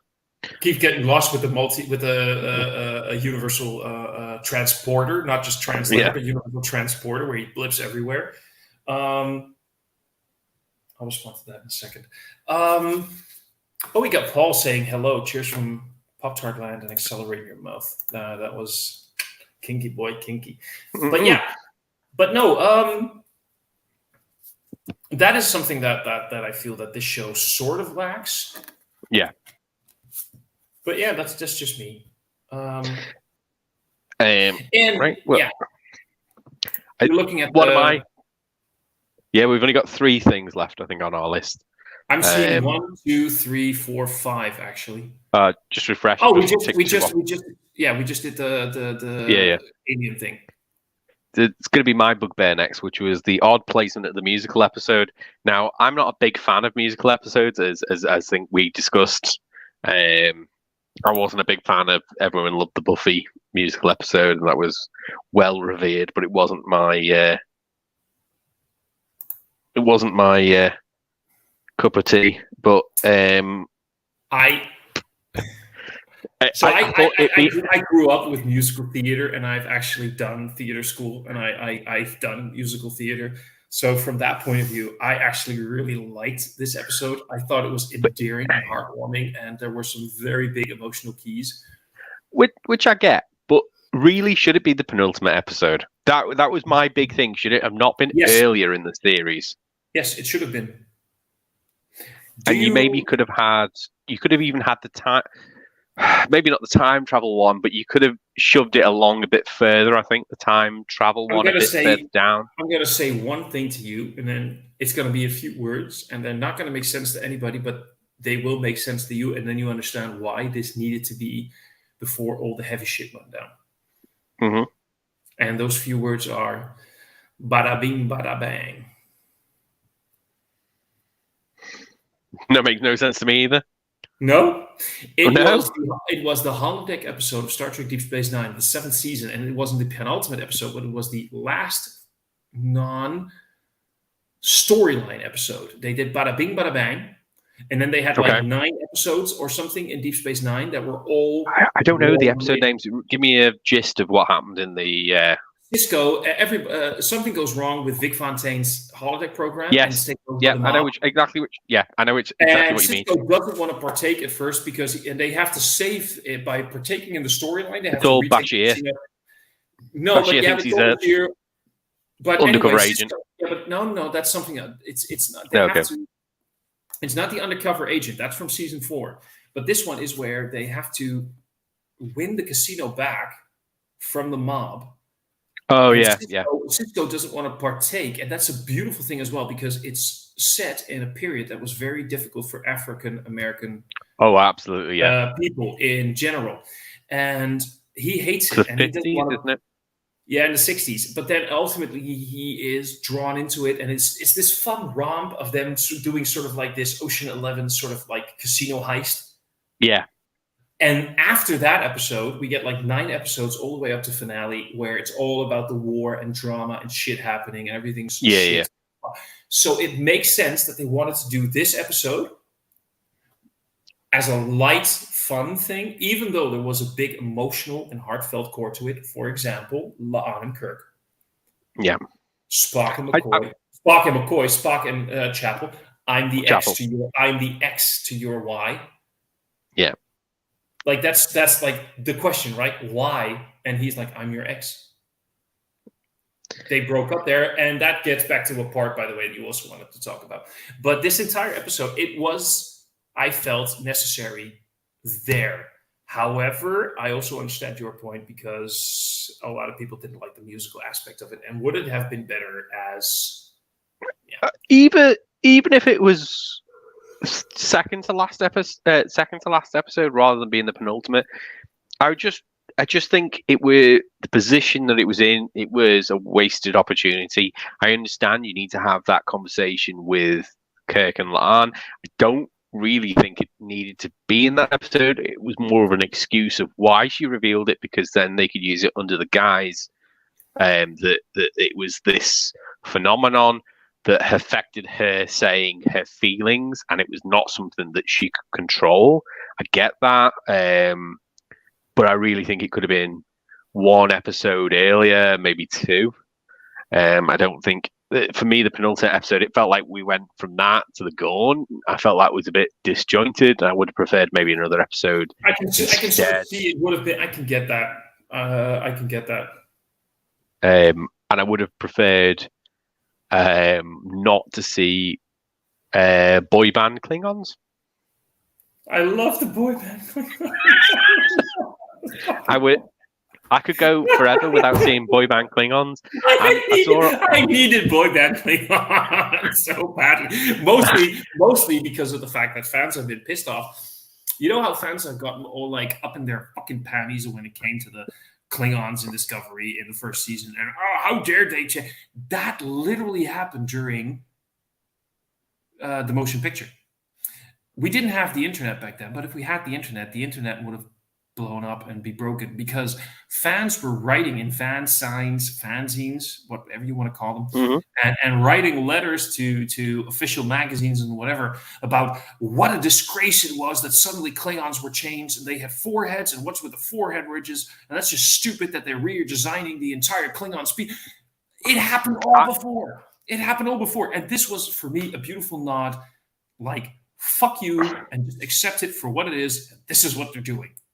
I would, but I loved it. For Discovery, I would have liked 1-line addition. That was the only thing that annoyed me, and that harks back to both Enterprise and the DS9 time travel episode, where they talk about, in the DS9 time travel episode, Worf refuses to talk about what happened. It is something we do not talk about. Yeah. And in Enterprise, they actually do talk about it, and it's to do with a genetically engineered virus which kind of was weird, which is kind of very stupid. But they also actually, again, beautifully worked that into the Star Trek novels. And but that's to do with eugenics, which it showed that the eugenics war didn't just affect the Earth; it affected other worlds. Did you know that in the Star Trek novels, those Klingons without forehead ridges? Mm-hmm. Do you know why they wrote something so gorgeous in this, right? The novels are amazing when it came to that. The Klingons without forehead ridges became second-class citizens. Yeah. They were considered fodder on the front line. Yeah. To be expendable.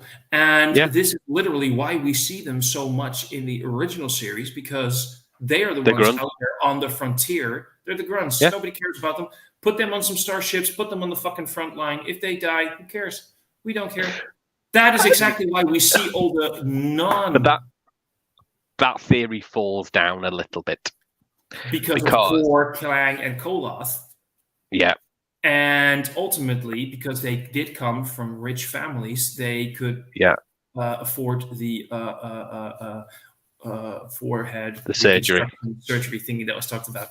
They literally talk about this shit in the novels. This has all been this, or maybe there was some gene therapy coming up later on, but it's because they are from rich, established families. But I just wanted in that Discovery first couple of episodes a one line of dialogue to say, "Wow, these are the." This is going to sound terrible, but obviously maybe worded very differently. Wow, they must be ancient Klingons. They have not been affected by. Just one line. No, they must have been so Yeah. isolated from the rest of Klingon culture for decades, centuries, something along those lines. We're seeing we're seeing historical Klingon DNA here. Do I feel that fans should have just accepted that they had better prosthetics now? You know, and they can do more. But on the other hand, it's easily explained. Yeah. Sorry, I got a bit of the hiccups. No, it's okay. One line that I completely agree with you. One line would have been enough. But yeah. So there's two things that we wanted to talk about now. Yes. No, actually, there's one thing that just got. Hey, we talked about Chapel and Spock. Yeah, but we never talked about the crossover, did we? No, I think you did. You tick that? I did tick that. Maybe I accidentally did that. So what do you want? Okay, so we want to talk about the crossover. Absolutely. Chapel and Spock. Yep. Well, I think we can be very quick. Somebody is asking in the comments. In an episode, they go back in time. After a while, Mm-hmm. Unfortunately, they're rescued and beamed back. In the last minutes of the episode, you see Spock in the back of his head fixing electronics. Does that mean Spock is a robot or a different life form? I think you're mixing up Spock and Data. Yeah. Or he's talking about the episode Spock's Brain. But I think he's mixing. I think or it's it's a dream. Stephen, I think you're mixing up Spock and Data, which are two different characters. So, what do you want to talk about first? Chapel and Spock, Pike, or we because we have already spoke about Chapel and Spock, and we can easily just get that boxed off. There's a fan theory. There's a fan theory that says yes, they were romantically involved. Yes, which we know from this series. And that is going to end. And the reason that they are sometimes so uncomfortable around each other in the original series is because they were romantically involved, but nobody ever talks about it. And actually, that is so simple. It can be so simple. It's realistic. People who work together and have had a romantic relationship, you avoid that at all costs. Hell, fuck yeah. Especially on the workplace. And especially as... this is not from experience, by the way, but you don't talk about it. Especially, I've not been on the receiving end, or but I've seen it in action. But also as well, you've got to think about Spock becomes more Vulcan in the original series. He accepts more of his Vulcan side, which we see a little bit in the ceremony with his ex-fiance. By the way, that. Beautiful episode, Spock going full human. Or beautiful, but at least I know fans are divided on it, but Ethan Peck did a great job in that episode. As did it's on the tip of my tongue. Jeb. No, not Jeb.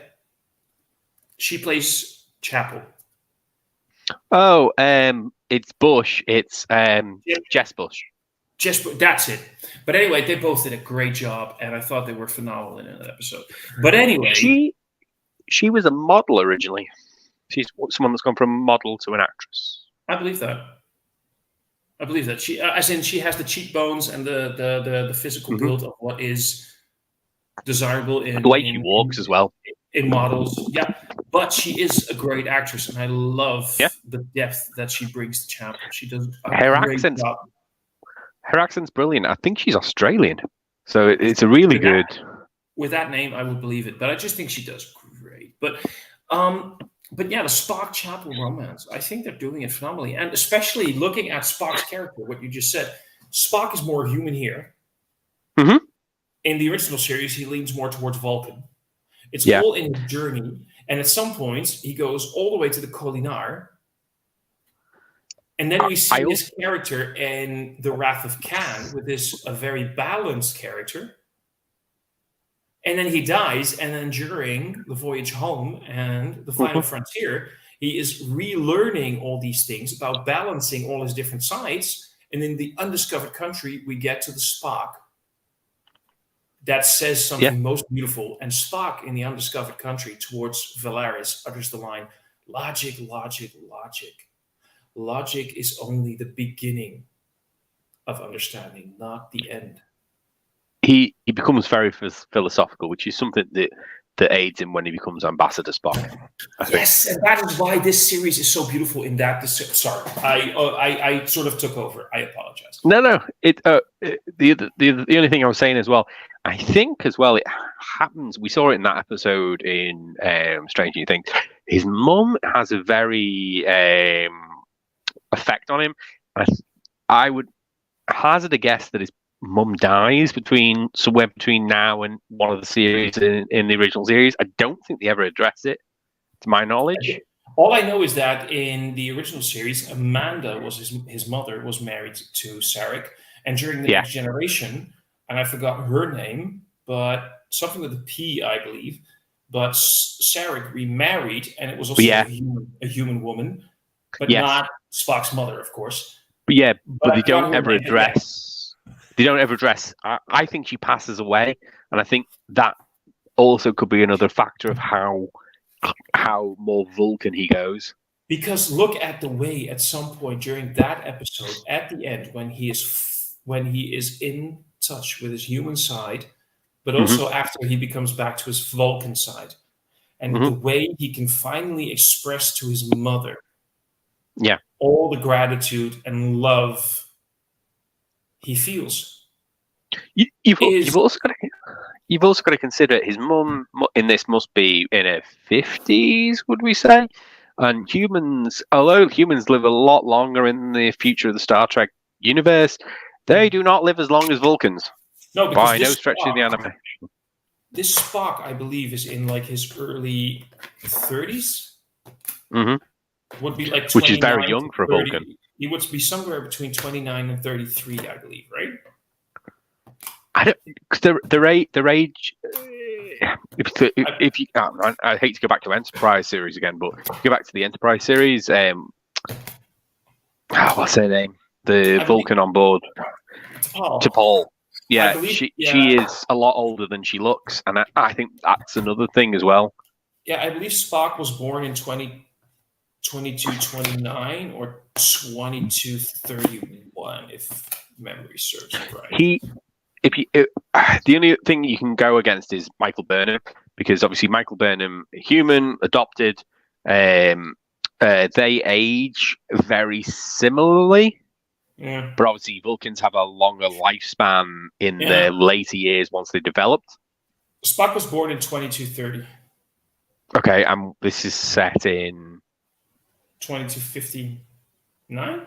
So yeah, he's in his mid-30s. Which is about right for Ethan Peck. All right, give me a second. Strange, no.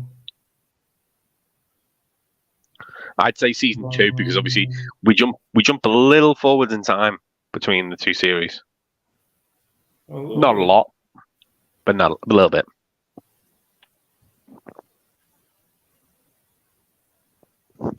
I think it was 2258 or something, but 2259. I don't remember. The thing is, though, this is just a beautiful, beautiful journey for Spock, if you ask me. And I think that if you take into consideration that a lot of people think that this entire relationship between him and Christine doesn't make sense, I think it does. Yeah. I think they found something in each other that just really works. There, And there are the hardcore fans that think that Spock doesn't have relationships apart from when he's in Pon farr, which is not true. And that's shown across many Vulcans that they still have relationships. It's just that it's not their mating cycle, but a lot of species also have relationships outside of a mating cycle. It's not consequential.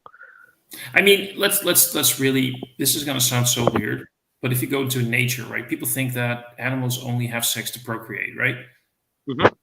There's several species of apes and monkeys that are known to have recreational sex, masturbate, and have sex among their own gender for fun. Penguins as well. Exactly. So penguins mate for life, and that's outside the breeding cycle. So maybe Vulcans only breed during Pon farr, but that doesn't mean that they have fun outside of Pon farr. Or a connection, and that's what this is. It's a connection myth. And here's what people always forget: Vulcan emotions are stronger than humans. They just repress. Because of that, they learn to repress them and regulate them. But that doesn't mean they don't feel anything. Or in case of Spock, maybe not, because he's half human. Yeah, exactly. So Stephen Turtle Tortoise, and then we got to go to the last two things that we wanted to talk about. Yep. He's saying it's the episode that was set in 9045, if I remember correctly. The old man of that time is on the ship. He was against the modern time first, and later he was convinced, but he could be misremembering things. It's been a long time. I remember an Enterprise episode where they had take place during World War II. No, that was Star Trek Enterprise, but that didn't involve. And in terms of the original series with Spock, they had somebody from the 1960s on the ship. That was that Air Force pilot. Oh yeah. Christopher or something. Captain Christopher. No, Christopher was his surname. Yeah, Christopher was his surname. So I think Stephen is probably mixing a few things up. Saverio saying hello, Saverio, and we got Raggy saying hello, good evening, chaps. Hello, Steve. Hello, Raggy. I know Raggy's a big Star Wars fan, so I don't know if he's a Marvel and Star Wars fan. I don't know if he's a Trekkie. So what do you want to do first? Do you want to talk about the crossover, or you want to talk about Captain Pike? I think it'd be nice to finish on Captain Pike, and if we talk about the crossover episode. That sounded. Yeah, I just realised how that sounded in my head. Is that how he gets his hair like that? Could be. We'll discuss it in a moment. I really enjoyed the crossover episode. Being not a Lower Decks fan, I've tried. I've watched 2 episodes, and it's not my bag. All I have to say is Riker. I don't know, because I watched 2 episodes, so I'm just like, that's it. I mean, in terms of he was the director. No, Jonathan Frakes was the director, but at some point Boimler does the thing with the saddle, remember? And he does the Riker. Oh yeah. He goes like, Riker. Yeah. I think that this episode is, again, one of the reasons what Star Trek can do great, and especially Strange New World has shown, is that you can have something that is intensely emotional and dramatic at its core with fantastic humor. This could have worked as the penultimate episode if they just included one scene at the very end with the Gorn. I think that would have been a brilliant, because Lower Decks has Gorn references. That would have been a brilliant sort of segue. Yeah, I suppose it could have been, but just not talking about what could have been. I think that this episode, as somebody who actually really loves Lower Decks, was fantastic, but mostly because it put this sort of spotlight on the crew on things that they were, as harsh as it sounds, not doing okay. They were really doing a few things, like Pike. Look at Pike again, segregating himself from his crew a little bit, even though he was still doing Yeah, didn't want to do his birthday because he knows it's going to be one of his last. Yeah, why would he? And he's now older than. It's a nice little nod to the scene in Star Trek Beyond, right? This is my first birthday, where I'm older than my father was, and he realizes what's coming. The entire situation between Spock and Chapel already getting in a spotlight, like Boimler accidentally giving a hint towards it's not going to work. It's not going to work out. And all these little drama moments intermingled with such. I mean, my favorite one when in terms of come to comedy is where at some point it was Una and I think La'an. No, it was Una and Spock, I think, looking at each other, going like, is it me or are the references oddly specific? Yeah. Which I thought was just fucking... Because if you love... Yeah. No, but if you love Lower Decks, as I do, every episode, they always reference other Star Trek episodes. They keep referencing things that happen. And I thought that was just such a beautiful... Is it me or are there references oddly specific? The only thing that I think that I'm 80% sure that they cut this out of the episode, but the uniform reference, it was literally like a blink and you'll miss it reference. I think that reference was much longer, and they've cut that down on the. What was it again? Help me.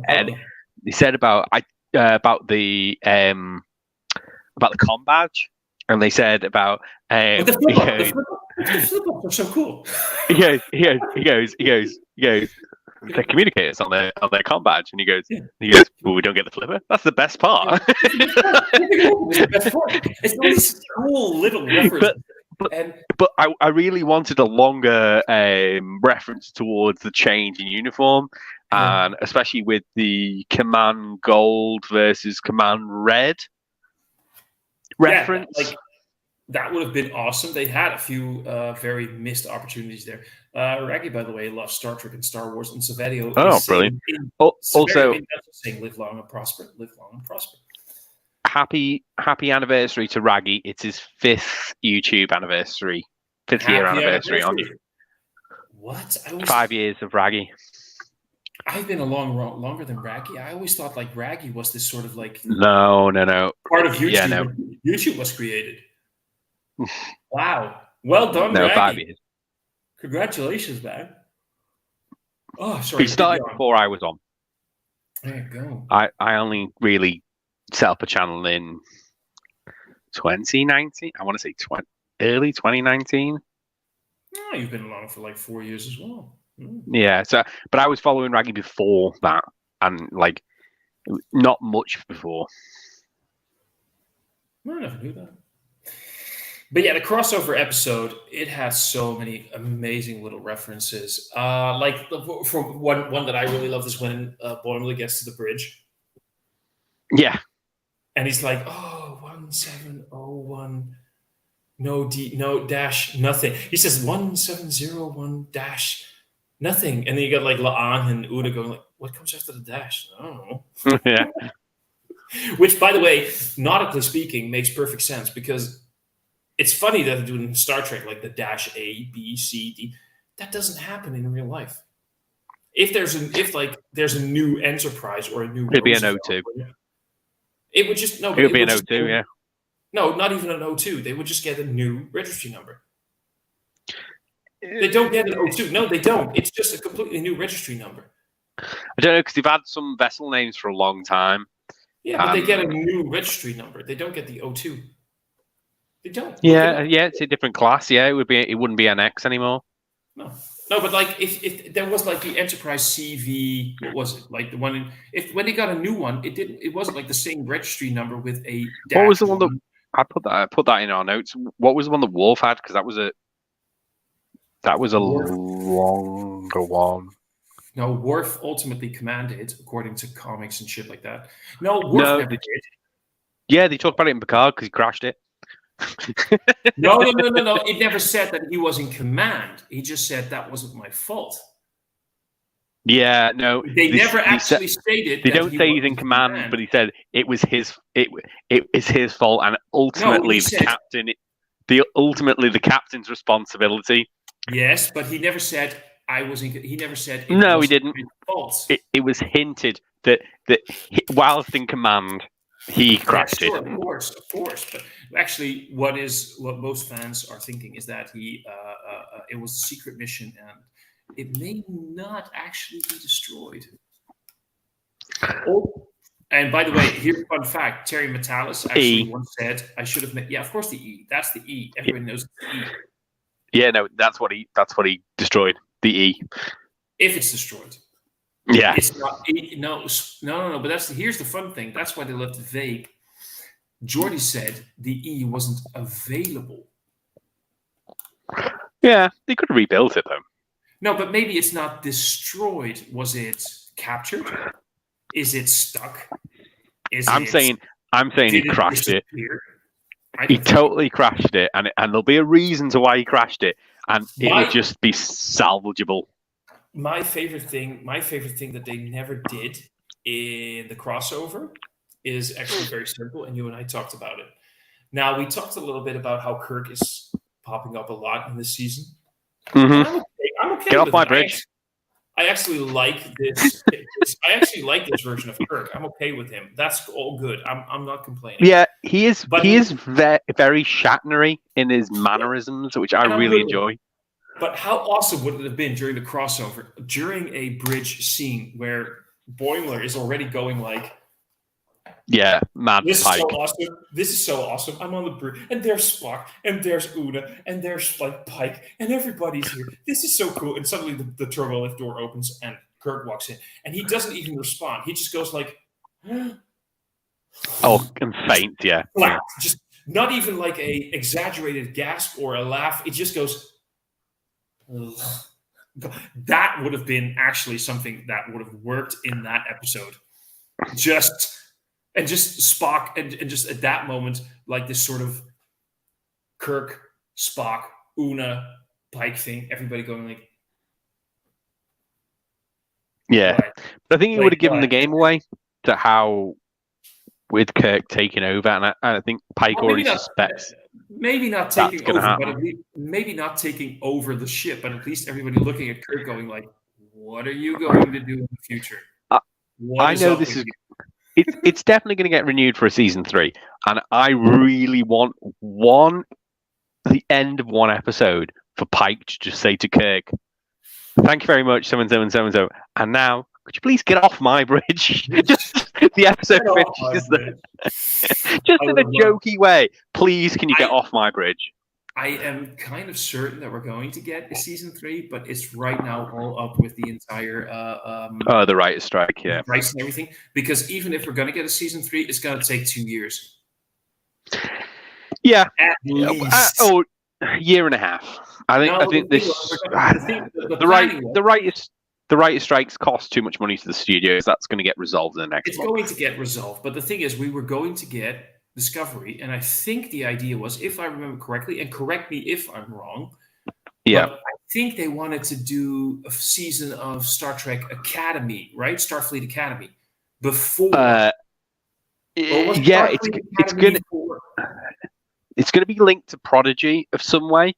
So no. Sorry. I have to correct you there. It's already been confirmed that Star Trek Academy is set in the 32nd century, and it's about Tilly. This has been confirmed. Oh, okay. Yeah, I saw something with it. They're doing a Prodigy spin-off as well. No. It's going to be live action. It's already been confirmed that it's like rebuilding with Starfleet rebuilding and blah blah blah. Starfleet. Oh yeah, because they were ousted from Earth. Right. So it's been confirmed. So it's going to be set in.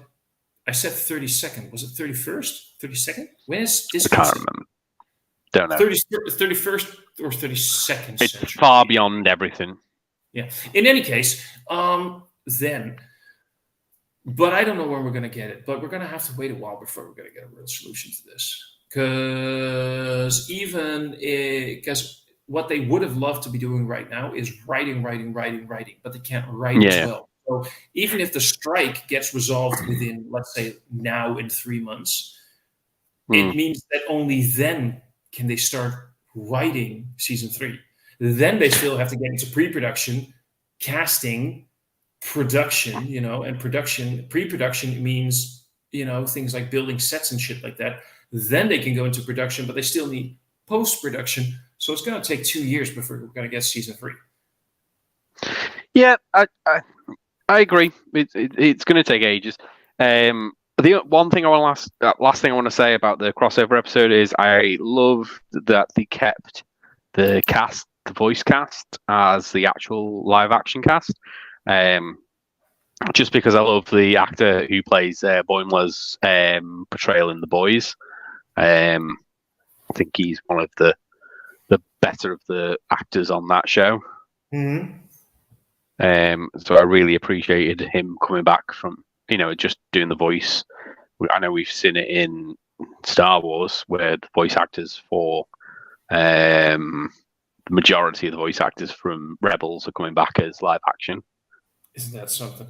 I still haven't seen The Boys, by the way. Everybody's raving about it. I haven't seen all of it. I've only seen a couple of episodes, but I think his because obviously Simon Pegg, the Star Trek connection, is in The Boys as his father, which I think. I hear so many things about so much gratuitous violence and everything. Oh yeah, but that's in the comics. It's not that I mind. I read the comics. I believe you. It's not that I mind violence or gore. It's just that I feel like your shock factor of gore and violence it's what's driving your show. Yeah. I get bored. I'm like, I don't need this. I want entertaining characters and plots, not just we dare to do the Ant-Man thing and let somebody end somebody's action. It's a Garth Ennis book, and I really like Garth Ennis. I like his series of Hitman is something that should have been made into a film about 10 years ago, and it never did. And it's a very interesting premise.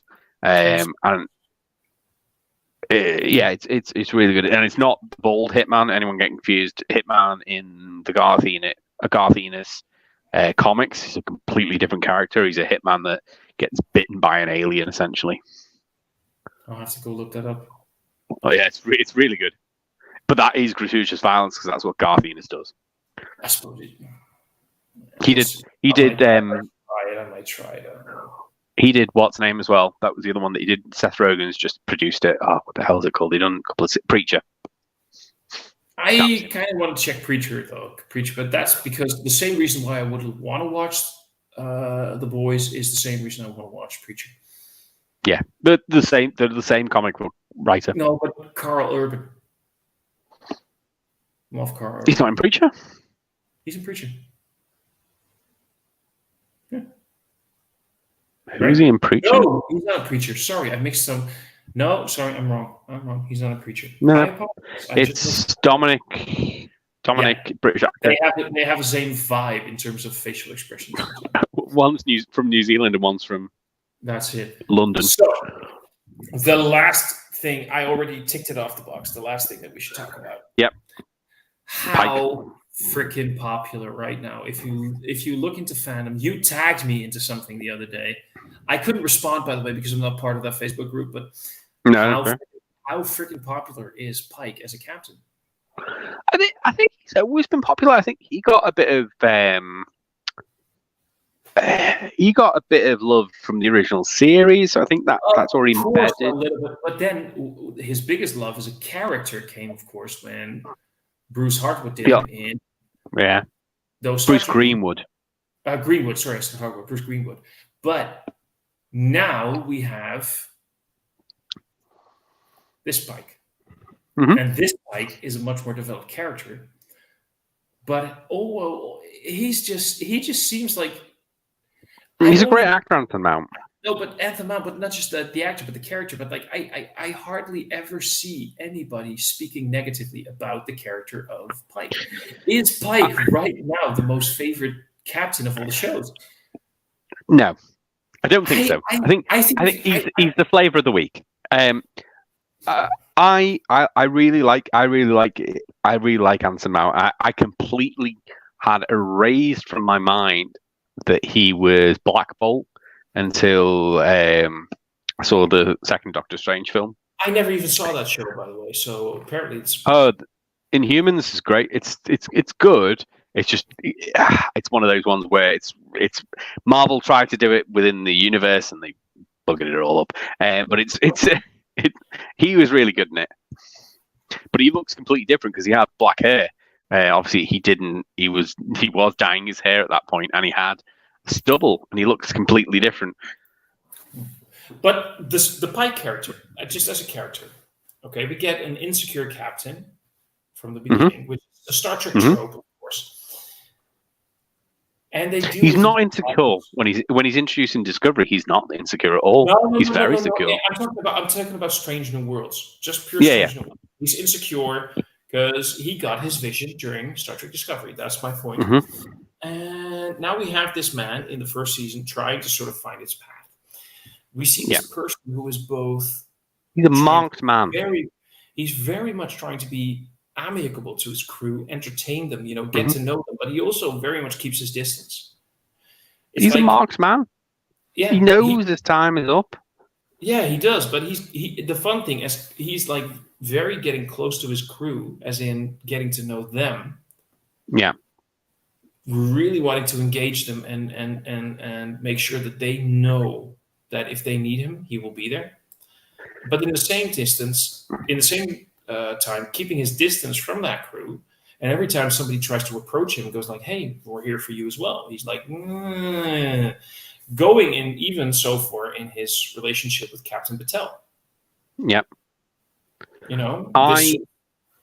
Which is probably why he is so comfortable in the relationship at first. Yeah. Because it is long distance. It isn't close to him. And then when it gets close, in the beginning of the season, he tries to fuck it up.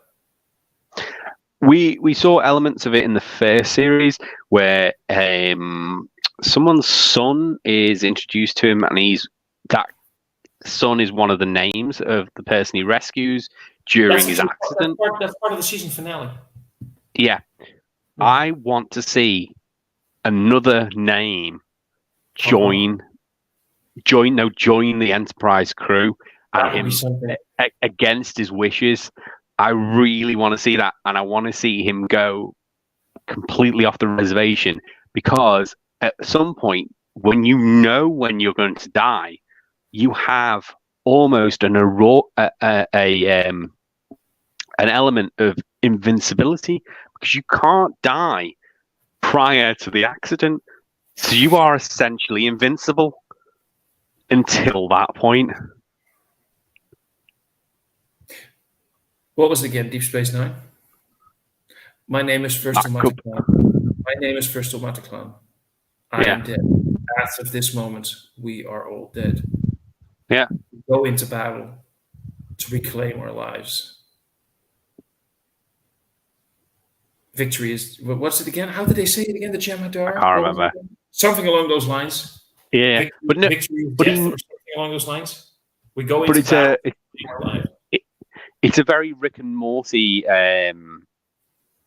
line where they see their deaths using the crystals, and they know that they can't die any other way. So it makes you essentially invincible. In a way, but you also maybe change history. It is almost a samurai way of thinking. The samurai, in the form of. But what I'm saying is that if they cement more of what he's seen into reality, it cements his idea that that's how he dies, and he can't die prior to that. But that's also not die. Sorry, no, doesn't die. Sorry, apologies. That's how he's injured, and he can't die until that. Exactly, but that's also an interesting thing, because now that would actually make a very interesting plot point. Does he think he is immortal? What if he? I don't if think that is so. something? I think he's too up in himself at the moment. He's too so self-involved. But hear me out. You just said something like he thinks he could. They don't. He might know that's his end, so he can do whatever he wants because he knows he's not going to die, because that's not where he's going to die. But what if he pushes the limit so far? I mean, in the end, please remember, in season 1, his future self had to visit him and say, "Dude, you fucked up. Yeah. You fucked up. What you did was wrong. What you did was wrong. I have to come back from the future to tell you what you did was wrong. You just made a decision and it's wrong." So what if he pushes that limit even more, that he does? But did that happen? That's debatable. What do you mean, did that happen? But did that happen, or is that his psyche of him making that decision? Is that in his head where he's had someone in his mind come back No. and have that conversation? It was very clearly stated that the Pike from the future used the same crystals from Borath to connect to his past self and tell him to be fucked up. For me, that's a Fight Club trope where that didn't happen. I see what you're trying to say, and that is actually a very interesting point. So maybe that is true. He didn't make that choice. He didn't make that choice because at the end he resolves it. He didn't make that choice because internally, it was all internal. Monologue. It was an internal monologue. Okay, so maybe that is true. And that in itself, in that case, I would like to very much point out that I love the fact that his internal monologue sort of picked the right uniform, because that was awesome. I really love seeing that uniform in like a slightly altered fashion to fit the new continuity, but that was great. I love that. So kudos to Pike's internal monologue to realize what the future costumes would look like in uniforms, and I'm very happy. But that's a good point. But does he have to have that internal monologue for that not to happen? Because the timeline has to line up to his eventual future. You know what? Though I think down the rabbit hole we go. Honestly, though, I think season 1 wrapped that particular storyline. And I think we kind of have to go with the fact that we're now dealing with the aftermath of that, where Pike has accepted that this is his fate. Yeah. But he now still has to learn to live within that fate, as he did in the crossover episode, where he kind of said, like, I don't want to bother, because why? I already accepted that I'm going to die. Why would I get close to people or die or be, But we talked about it. And now he sort of needs to find his way of life within the given time that he knows that he has. And that is actually a beautiful metaphor in a way. I mean, I've never dealt with this, but I can sort of see that this is a metaphor to people who have been told, you only have so long left. Have so long to live because of a terminal disease. And what are you going to do with the time that you have left? Are you going to distance yourself from people around you? Are you going to make the best of what you have? Although I suppose in Pike's thing, I can understand that there will always be that voice in his head that says, what if you go to an extreme? What if you either close yourself off to an extreme or live life to an extreme and it changes the future?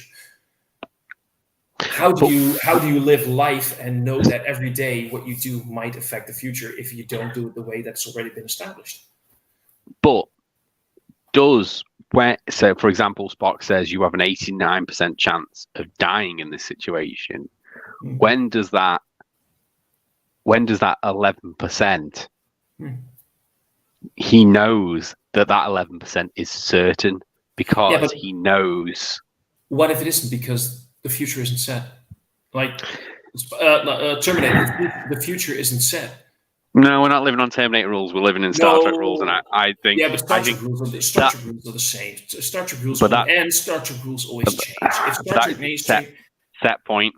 No, if Star Trek Strange New Worlds now wants to start using the new, because Star Trek time travel rules have always changed. But now you're talking about it as a writing device. What I'm saying is, as a narrative, you could go down that road in the fact that he becomes more reckless with himself, not his ship, because he doesn't know whether other people survive. He didn't get that glimpse. All he knows is he tries to rescue these 3-4 people, and that's all that's mentioned. He doesn't get mentioned to any of his existing crew. He knows that he has to save them, and what he thinks, I think he thinks he'll die, or no, he saw himself in the beep beep boop boop chair. He knows that. And that's gonna be my signature line on the Star Trek forum. Pike saw himself in the beep boop chair. Yeah. But he knows that's where he'll end up, and I think that is a point that they won't change.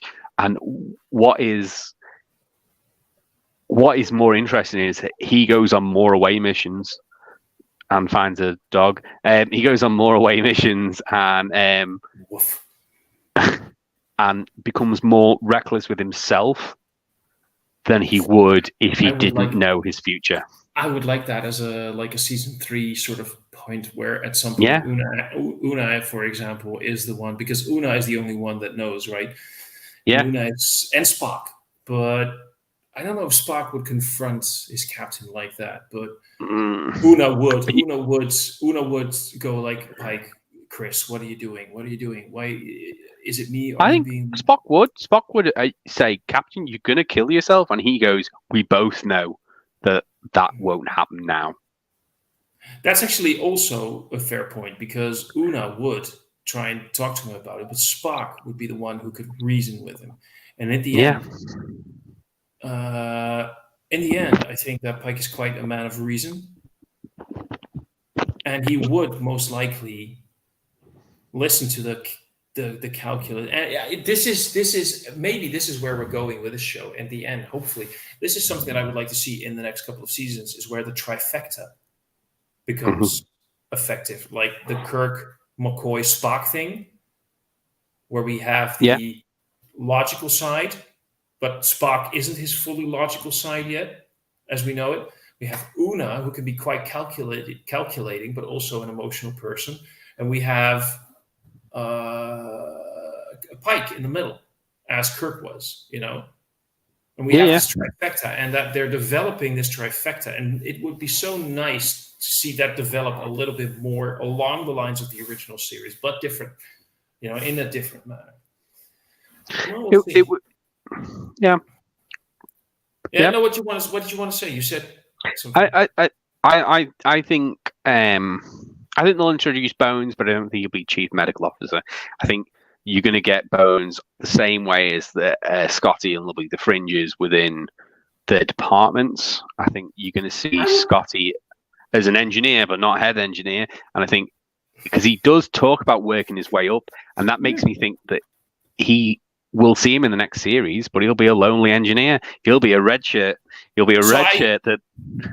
I see it going several ways. One of the things that you said would be fun if somewhere along this show, the seasons that are coming up, we would see McCoy becoming the chief medical officer on the ship, and Kirk ultimately gets the position as captain at the end. But it would also be kind of interesting if there's an episode in like season 3 or season 4 where we have an episode that is set on a medical emergency on a colony world, and in the meantime, Kirk is either there with the Farragut or whatever, and they meet McCoy there, and Kirk is impressed with McCoy and thinks like, "Oh wow, that's a really great doctor," and keeps in the back of his head like, "Hey, this would be something."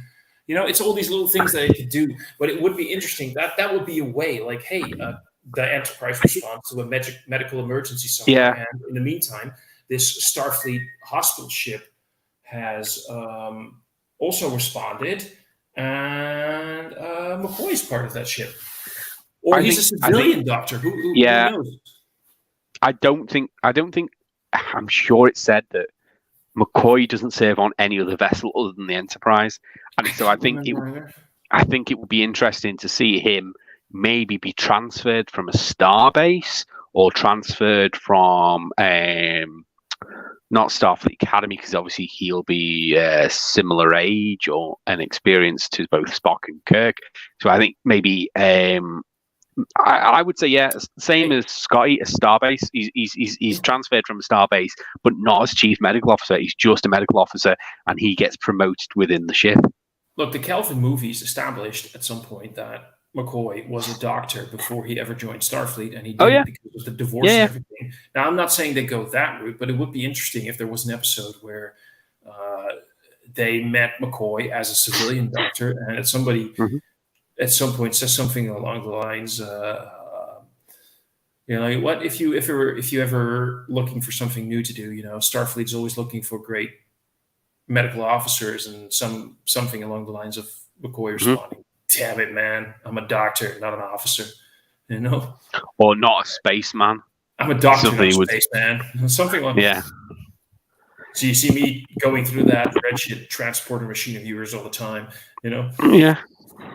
Having a comment along those lines, that they can work it in, and I know that some fans are a bit disappointed about so many of the original characters appearing, but I think it's only logical that They, this they builds talk up about towards they talk about Kirk in this series. He's getting ready for his captaincy. He's been first officer of the Farragut for long enough. He is getting ready for his commission. And then we know from other series that getting your first commission can take ages. And let's be honest. Instead of what some fans are saying, none of the original. Well, of course, Spock and Uhura because they're part of this cast. But other than that, none of the old. And by the way, Chapel, of course. I'm sorry, I forgot Chapel. That is very sexist of me, and I didn't mean it like that. Mm-hmm. But none of the old cast that aren't part of this cast have had spotlights on them as if they were the main characters. I mean, we make the joke about, Kirk, what are you doing? But it's not like he's been the focus. And really, No. Every episode that he's been in, basically, he was the odd duck out. He was the one that isn't part of this unit. Yeah. And Spock, who's always seen as the alien of the crew in the original series, is the one that is part of this tight-knit group. Yeah, he's the existing.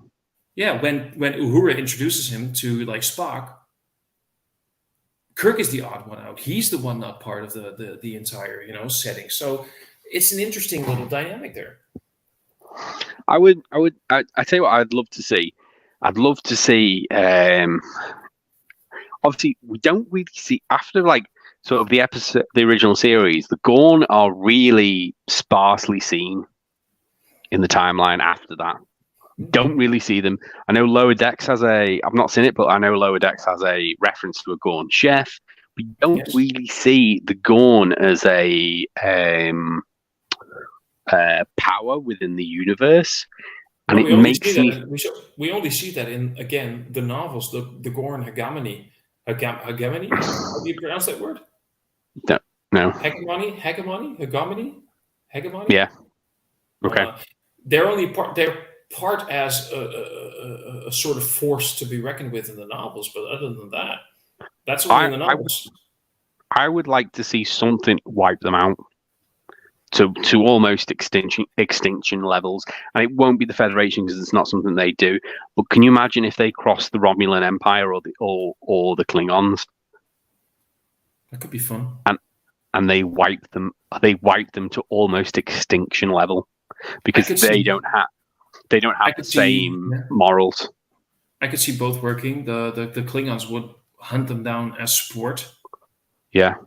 Almost, and I could see the Romulans just trying to obliterate them because Gorn space is so close to Romulan space.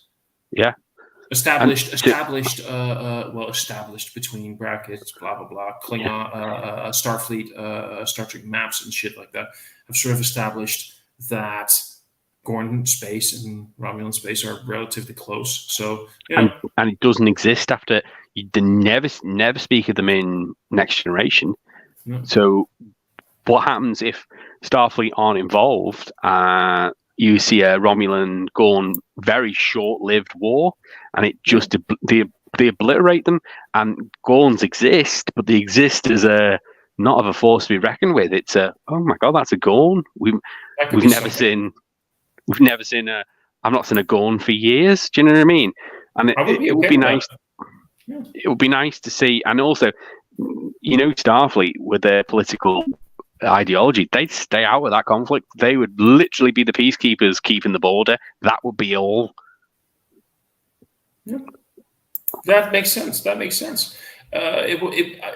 mean, why not play with the idea of having a antagonist like this that you could literally wipe off the board at the end of the show because they're already building up towards this sort of Gorn. Yeah. I think that's my only problem. That's my only problem because I don't mind if they rewrite canon because I think canon is just a loose thing. But it's a loose canon. But it reassesses in the original series. I know, but what I wanted to say, sorry, you can't do an actual because there's one thing if you have the tension between the Gorn and the Federation right now. Mm-hmm. but you can't actually build up to a all-out war No. because then you get the established. Then you get. I don't care about rewriting small bits of canon because that's fine. But if you suddenly say that there was a huge war between the Federation and the Gorn, no, you can't do ever. it. Then there would be the problem with the episode. Nobody mentions it. Then it gets weird. Then it gets difficult, and other things get a little bit awkward. But other than that, you can play around with this concept of... Oh, absolutely. Because you can also do Section 31. And we know Section 31 exists. No, we know they exist because they exist in the Enterprise era. But what I'm saying is, listen, just hear me out. We know like the CIA and other security services globally will instigate coups. So what stops a Section 31 agent going into the Gorn Klingon conflict and giving the Klingons the edge? Because the Gorn have been so aggressive towards the Federation. But I'm a little bit... I don't mind Section 31, and I actually have enjoyed Section 31 things in like Deep Space Nine and whatever. And I actually think that there's the concept of Section 31 existing in the Star Trek universe is correct. Mm-hmm. But I'm also kind of done with fans often saying, oh no, there was a big thing going on and we don't know what happened. Maybe Section 31 was involved. If you read on the Star Trek forums, every time it's like, maybe Section 31 was involved. Here's the thing that happened, but what if Section 31 had to deal with it? Right. And everything is always Section... All I'm saying is that is the only way that the Federation were involved. The reason why the Federation don't talk about it is because it wasn't their war. It was the war between the Klingons and the Gorn, and it was very short-lived. It could just be Starfleet intelligence, because here we go. Or either way. But you're talking about the CIA, and but the CIA is Starfleet intelligence because everybody knows about the CIA. But CIA does things that we don't know about. But CIA Section 31 is the thing that is actually below, if like deeply buried. Yeah, it's the deep state. It's Men in Black. Things like that, and that is what. So that's what I'm saying. I would much rather, if they want to do stuff like that, have it be Starfleet intelligence for once and not Section 31. Because all they do is cause problems for the Gorn that makes it easier for the Klingons to win. The thing is, and that's why I'm a bit pissed off, and that's also a thing again from the novels. In Deep Space Nine, when Section 31 was established, right? Mm-hmm. Nobody knew of Section 31. Everybody was shocked when Julian told them about them, right? Yeah. During the novels, it was as if almost every captain and first officer or anybody working in Starfleet security was like, oh yes, we have heard rumors of this Section 31. Like that kind of debunks it. And then you get to Starfleet, then you get to Star Trek Discovery, and now we have to believe, right? In the first season, they had the black comm badges. Apparently, those were Section 31 comm badge. Here is a hidden secret organization that completely operates in the shadows, and they often stay secret forever. No, but they have their own comm badges, and they walk around the crew with comm badges that are different than the crew members. Because they've already been exposed at that point. Not in Star Trek Discovery. Not at that Are we not talking about before they go forward in time? No, it's in Star Trek Discovery in the first season. Oh, right, okay. At some point in episode 3, when Berman is taken aboard Discovery, there are people walking around with black comm badges. Why would a secret hidden organization have crew members? What? See what I mean? Maybe they just say they're part of. Maybe they just say they're part of Starfleet intelligence. No, but they became this open secret. Yeah, and that's the thing. They shouldn't have been. They should have been. And you just said Men in Black, but people like here on our reality, whatever. Here in the real world, I don't believe in Men in Black or shit like that. Okay, I don't believe in shadow governments and shit like that. The idea I believe in Black Ops. Yeah, but Black Ops is CIA again. Yeah, it is. What I'm saying is that we have these conspiracy theories about Men in Black. In the Star Trek universe, Section 31 was so deep they didn't even have conspiracy theories. You know what I mean? Yeah. They didn't even They're have so whispers secret. they were so secret and deep they didn't even have rumors or whispers. Now, I'm not saying Men in Black exist, but that's my point. We have rumors and whispers of the Men in Black. Mm. And that's the idea. That was the entire idea of Section 31, that they were so deep and covert that nobody even whispered about them. And suddenly it's like everybody heard about them. And that's the same thing in the Star Trek novels. It's like almost every captain and admiral or whatever, they were supposed to be so well hidden that nobody knew about them, not even whispers. And that's why that's why I'd rather have the situation that I wouldn't mind that, but I would rather it just being Starfleet intelligence, because that's their freaking job. just someone to decrease the stability of the Gorn. Well, yeah, sorry. Just because we've already talked about there's so many subspecies, imagine causing some disagreement between the heads of subspecies, and that then causes them to be weakened, and that the Klingons, you know what the Klingons are like as soon as they see a weakness, like a shark to blood. That is something that I would appreciate. That is something that I would like. That is much more nicer than another Section 31. Even though they're doing Section 31 movies, apparently. No, I heard a TV series. That's what they. But when it's going to take place, they were going to do one-off movies. They're not doing TV movies, but they're doing movies, not seasons anymore. They're doing like movies. Yeah, but as far as I understood, it was going to be set in the future of Discovery. You know, the fella who helped them with Michelle Yeoh's character. Yeah, but Michelle Yeoh is still involved. Yeah, because she's going to be working for that guy. Oh, you mean the Guardian? You mean the Guardian of Forever, Kovac? No, the guy that helps them when they go to the future. Yeah. Yeah. Kovac. It's his team. We'll see. Oh, is that Kovac? Okay. We'll see, because I mean, Mira Georgiou was sent back to a past by the Guardian of Forever. Yeah. But I think that universe folds in on itself, and I think that's why she's basically someone without anywhere to go, and so that therefore she works for him as, you know. I wonder if that. We're kind of getting to the end of the live stream, I think, by the way. But yes. I do wonder if what's his face? That one Klingon, Vok. What was his human name again? Oh, Asher. Ash. Something Ash or something like that. I wonder if they're gonna bring him back, yes or no, because I got the idea that he was gonna be part of that show with Michelle Yeoh. Could be. Yeah, could be. I thought that was the original, but everybody keeps talking about Michelle Yeoh coming back, but nobody ever talks about him anymore. So I'm curious if they're. He's another British actor. Is he then? Yeah, he's a British actor from a British. I've seen him in loads of things. Really? Loads and loads of things. Yeah, he's been in loads of stuff. Never seen him before. Man. I'm trying to think what I saw. I want to say I saw him in Misfits, but I don't think that's right.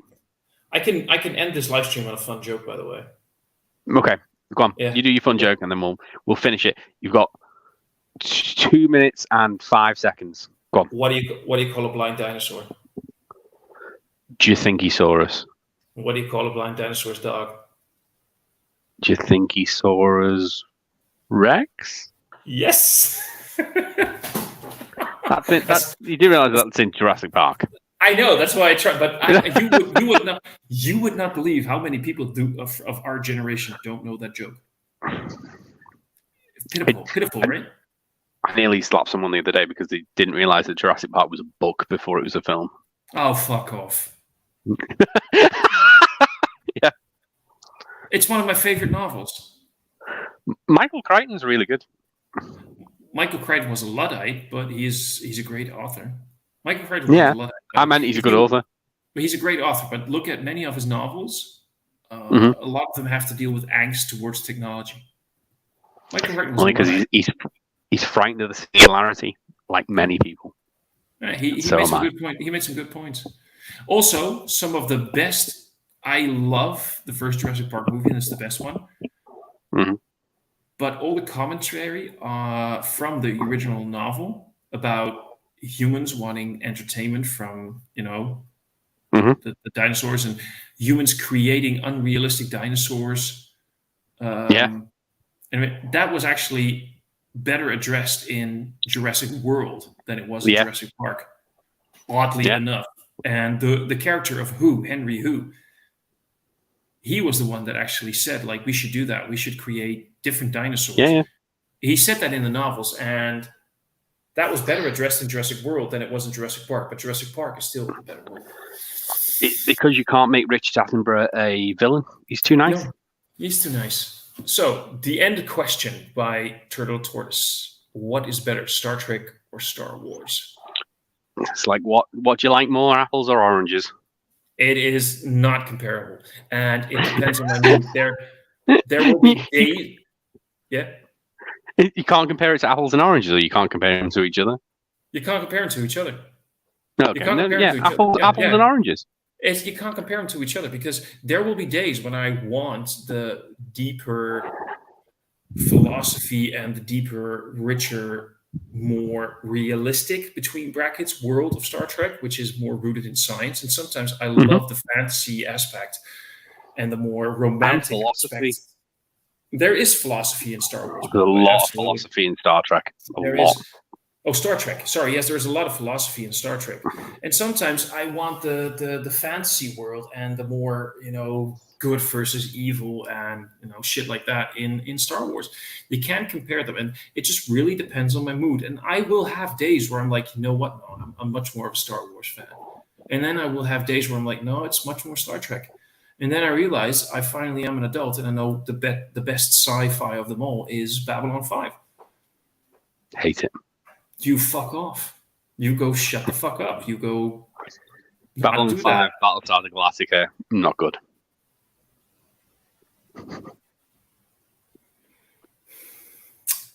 Okay, I see another live stream coming up.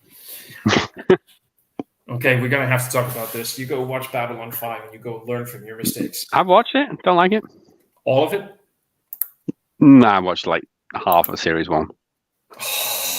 You need to get through series 1 to get through series 2. I'd rather watch Red Dwarf. It's cold outside. There's no kind of atmosphere. We're all alone, more or less. We're all alone, more or less. That was something that was good. The last good series of that is 8. Do not watch anything after series 8. It's all garbage. Oh man, I loved. What the fuck is this?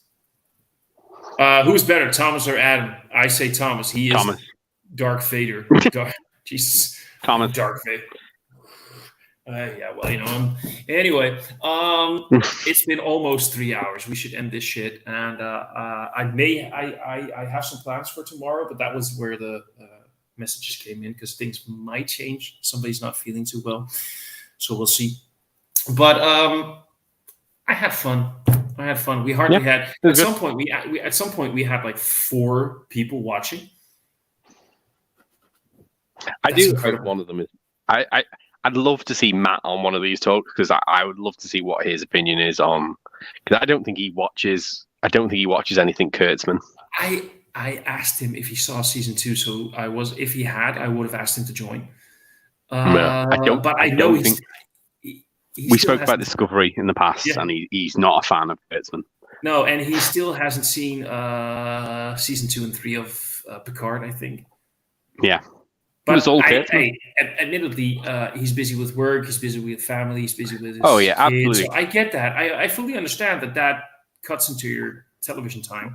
So, yeah, but he was watching something else, Voyager or DS9 the other day. So we can do a DS9 or Voyager or the Next Generation talk. It's all good. Stephen, we love you too. Adam, thanks for this, man. It was fun, and it was good. See you around, dude. Bye. Have a fun evening. Cheers. Bye-bye.